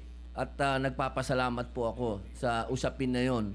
At nabuhay ang parliamentary na argumento. Ngayon po, isa pa po dyan, bilang pagtatapos, narinig ko rin po, galing po sa ating committee ng finance na meron na bang budget ang tinatawag po natin yung ating ropeway cable. Biro lang po yun. Maraming salamat po. Biro lang po. Alam mo yung usapin na I just want to put on record kasi nung pinupost yan ng aking kapatid na si Senator Robin Hood Padilla, maraming may mga nag-bash sa kanya sa social media. during the time na nakabisita po ako sa Mexico, personal trip to, hindi trip ng Senado to. Just this last summer, after the break, lumipad po ako sa Estados Unidos, nagpahinga, private yan na trip, tapos nag-side trip po kami sa Mexico. Alam nyo ba, mga colleagues, my dear colleagues, that they use cable cars in the mountain areas of Mexico, right out of the city. I was just about to say, Mr. President, Opo. that was the proposal of then Secretary Alcala in Benguet to bring down the Goods. upland farm products to La Trinidad and other Yun nga. urban centers. So yung Kaya cost ako- nila. So although tumatawa Yes. ako at tumatawa rin si Minority Leader, seryosong ideya yon nung panahon Yes. ni Sa Central American ating kaibigan si Secretary Alcala. Central America and Latin America, South America, Yes. that's their mode Correct. of transport You're of choice. 100% correct, Mr. President. O kasi bundok-bundok eh. So, Opo. it's better for them to, instead of building roads That's that they correct. cannot connect. Mr. President, if I may also react to yung sinabi po ng ating mahal na senador galing sa Camarines Norte. Tama po siya. Kaya natutuwa ako na nabuksan niya yung sa kanyang komite, yung Constitutional Affairs, yung usapin dito sa pagbabago ng ating form of government. Kasi, but also, baka, ang nais ko lang sabihin, yun ang isang argumento pabor sa parliamentary, yung fusion of executive and legislative na nagpapabilis sa pag-implementa ng polisiya. Ang argumento naman doon na pwede niyang pag-usapan sa kanilang komite, yung instability, built-in instability. Pag tinignan mo po sa Europa, madalas nagkakaroon ng loss of confidence dun sa mga gobyerno, kaya madalas nagbabago. So yun ang isang counter argument na minsan walang stability sa mga policies kasi palaging kada taon pabago-bago yung gobyerno. So yung exception dyan, sila Angela Merkel ng Germany na matagal na muno. Pero sa karamihan ng demokrasya, pabago-bago po yung kanilang Italy gobyerno. is pabago-bago. And then they need Italy. to always form new coalitions. Kaya nagbabago rin yung polisiya. Kasi kumakalas yung isang partido, so naghahanap ng bagong kapartner yung mga tinatawag na ruling parties. At pangalawa, yung isang argumento, I'm not taking a side, Mr. President, I'm just laying it on the table. Ano yung argumento pabor at sinasabi nilang against. Kasi matagal ng debate ito eh. Ang pangalawang, nabasa ko dati sa isang ekonomista, sabi niya, on the whole, yung parliamentary governments tend to be more expensive or more, they tend to spend more. Siguro kasi nga yung reciprocal nature ng, kung galing po kami sa House of Representatives eh. So minsan, para maipasa yung bill mo, sasabihin nung isang kasamahan mo, ipasa mo rin tong bill ko. So siguro tumataas yung yung bilang ng kanilang mga proyekto, etc. So yun lang ang nais kong ibahagi o i-share sa ating mahusay na kasama, masigasig na kasama galing po sa Camarines Norte, at nagpapasalamat po tayo sa kanyang mga komento. Opo, mahal na Pangulo, pero sa issue po ngayon, napakagandang pamulaklakin sapagkat nagkasundo yung dalawang nag-uusap pagdating doon sa usapin ng parliamentary. Kung ano man po yung mga ibang issue, ay yaan po yung mapag-uusapan. Mapag-uusapan po yan. At ang pinakamaganda lamang po sa ganap na to, nabanggit. Maraming salamat. At mabibigyan po ng pansin yung aming committee. Maraming salamat po, Ginoong Pangulo. At nabanggit din yung inyong pet project na cable cars. Ako'y sumasang-ayon dyan. Opo, maraming salamat po, Ginoong Pangulo. So, meron na pong budget ito. Wala pa ho, pero malay natin, baka next year magkaroon bigla. Maraming salamat po. Maraming salamat at walang anuman po, Your Honor. Majority Leader. Thank you, Mr. President. Mr. President, there being no member who wish to interpolate on the measure, I move that we close the period of interpellations and debate. So moved, Mr. If there's President. no objection to the Majority Leader's motion, the motion is approved. Thank you, Mr. President. I move that we suspend consideration on Senate Concurrent Resolution number 3. So moved, Mr. President. There's no objection to the motion of the Majority Floor Leader, the motion is approved. Mr. President, at this juncture, I move that we proceed with the additional reference of business. So moved, Mr. President. There's no objection to the motion. I direct the Secretary to proceed with the second additional reference of business. Second additional reference of business, bills on first reading. Senate number 1201, establishing a nursing home for qualified homeless and abandoned senior citizens in every city or municipality in the Philippines, appropriating funds therefore and for other purposes. Senator Lapid. For the Committees of Social Justice, Local Government, Ways and Means and Finance. 1202, an act establishing an on-site, in-city, or near-city resettlement program for informal settler families in accordance with the People's Plan and mandating relocating local government units to provide other basic services and livelihood components in favor of the recipient local government unit, amending for the purpose RA 7279 as amended by Senator Lapid. For the Committees on Urban Planning, Local Government, Finance. 1203, amending Section 13 of RA 8178 as amended by RA 9496, RA number 11203, and for other purposes by Senator Padilla. To the Committees on Agriculture, Food, and Finance. 1204, creating 2 additional branches of family courts in the National Capital Judicial Region to be stationed in the city of Valenzuela and appropriating funds therefore, Senator Gatchalian. To the Committees on Justice, Human Rights, and Finance. 1205, the Magna Carta for daycare workers, Senator Revilla Jr.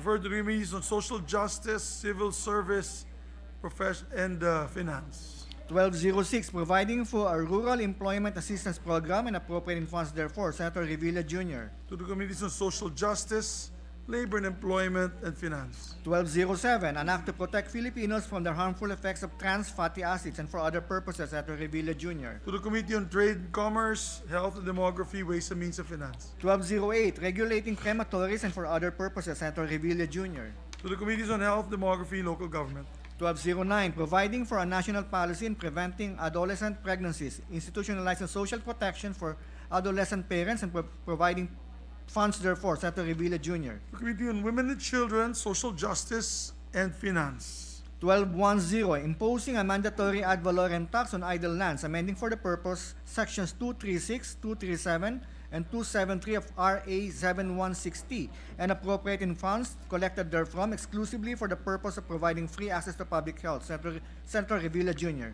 To the Committees on Local Government and Ways and Means. Senate number 1211, establishing the National Defense University of the Philippines and for other purposes, Senator Revilla Jr. To the Committees on National Defense, Higher Technical Education, and Finance. 1212, authorizing higher education curriculum development and graduate training in advanced energy and green building technology, Senator Revilla Jr. To the Committees on Higher Technical Vocational Education, Energy, and Finance. 1213, promoting open access and data transmission, providing additional powers to the National Telecommunications Commission and for other purposes, Senator Revilla Jr. To the Committees on Science and Technology and Public Services. 1214, establishing carpool service in the country, regulating its use and operation and for other purposes, Senator Revilla Jr. The Committee on Public Services. 1215, creating the Office of the Mobility Czar to coordinate urgent measures necessary and proper to effectively address the transport and traffic crisis and for other purposes, Senator Revilla Jr. To the Committee on Public Services, Constitutional Amendments, and Finance. May we just go back to Senate Bill number 1213? 1213. Yeah, an act promoting open access and data transmission, providing powers to the National Telecommunications Commission. It is referred primarily to the Science and Technology Committee. I think it should be the Public Services Committee. Data trans.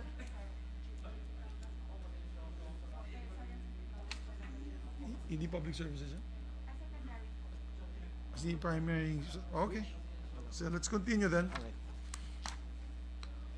Senate number 1216, expanding the jurisdiction of the Philippine Drug Enforcement Agency, defining the prosecutorial powers provided thereto, and amending for the purpose RA 9165 as amended by Senator Revilla Jr. To the Committee on Public Order, Dangerous Drugs, Justice, Human Rights. 1217, further strengthening the Labor Code of the Philippines, amending for the purpose PD 442 as amended, Senator Revilla Jr. To the Committee on Labor and Employment and Human Resource Development. 1218, granting the Romblon Electric Cooperative, Inc. a franchise to construct, install, establish, operate, own, manage, and maintain distribution systems for the conveyance of electric power to the end users in municipalities of Banton, Corcuera, and Concepcion, province of Romblon, and for other purposes, Senator Ontiveros. To the Committee on Rules. 1219, an act establishing a national evaluation policy by Senator Ontiveros. To the Committees on Economic Affairs and Finance.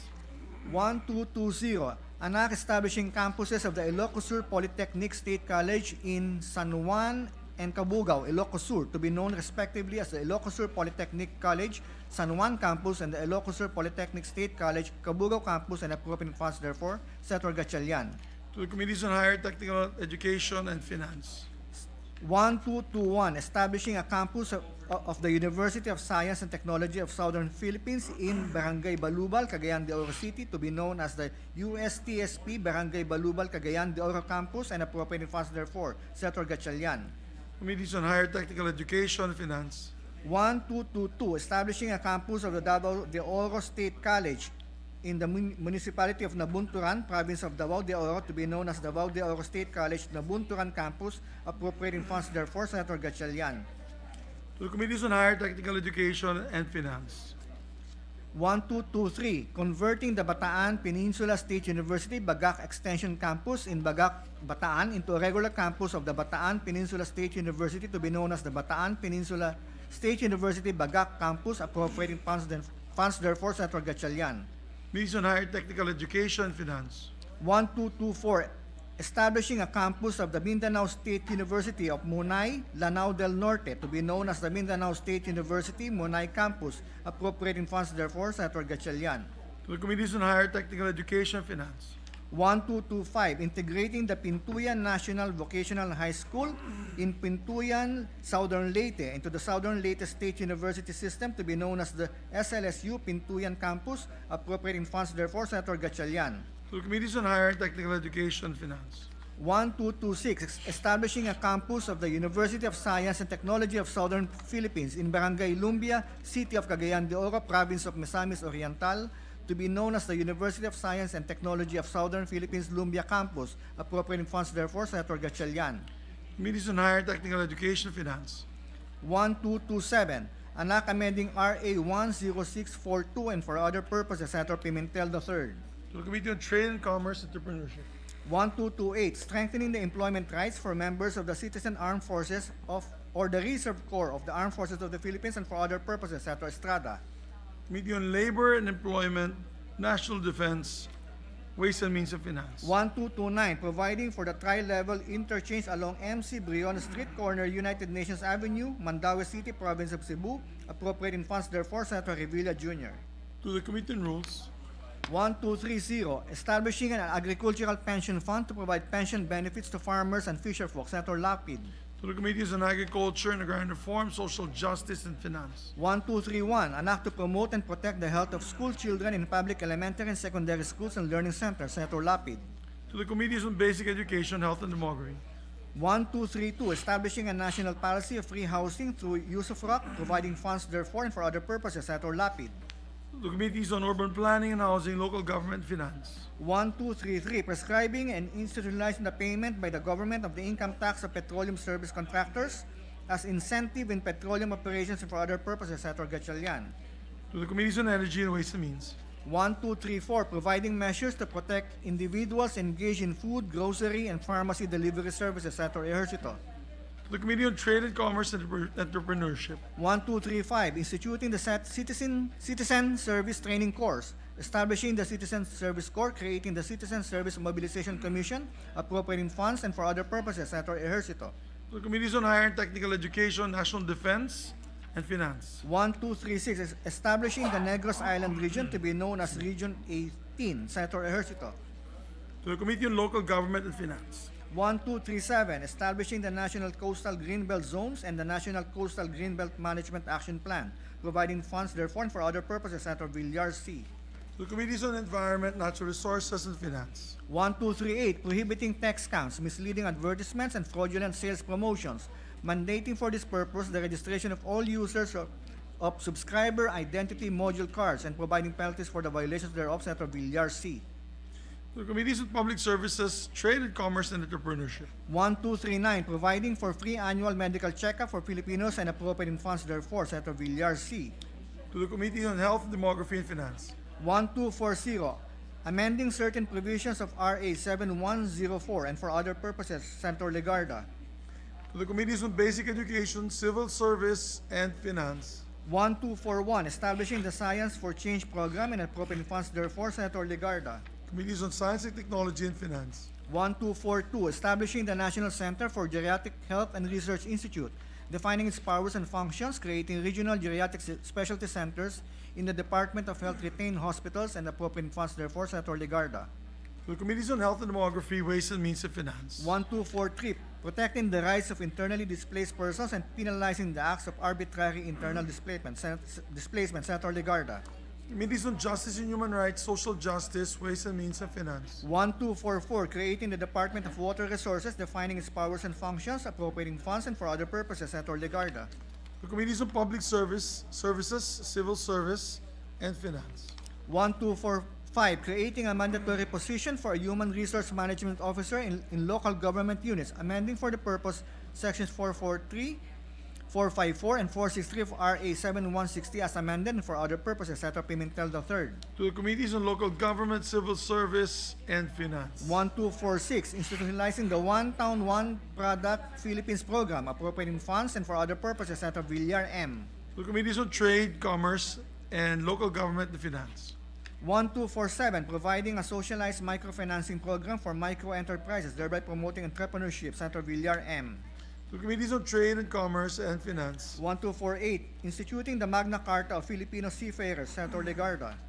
To the Committee on Migrant Workers. 1249, providing for a proportionate school admission and acceptance share in the PMA and the PNPA for members of the indigenous cultural communities, indigenous peoples, and for other purposes. Senator Legarda. To the Committees on Public Order and Dangerous Drugs, National Defense, and Reconciliation. 1250, promoting online transactions, safeguarding the rights of consumers and merchants, and for other purposes. Senator Marcos. To the Committees on Trade and Commerce and Ways and Means. Majority Leader.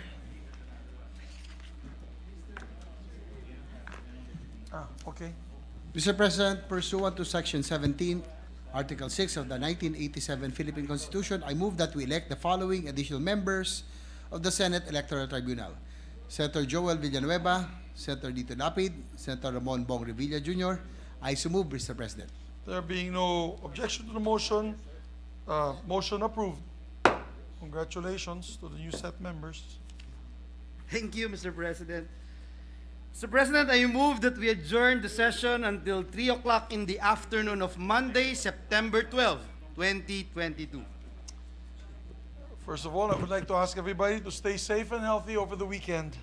If there's no objection to the motion of the Majority Floor Leader, being none, session is adjourned until 3 o'clock in the afternoon of Monday, September 12, 2022. Maraming salamat po.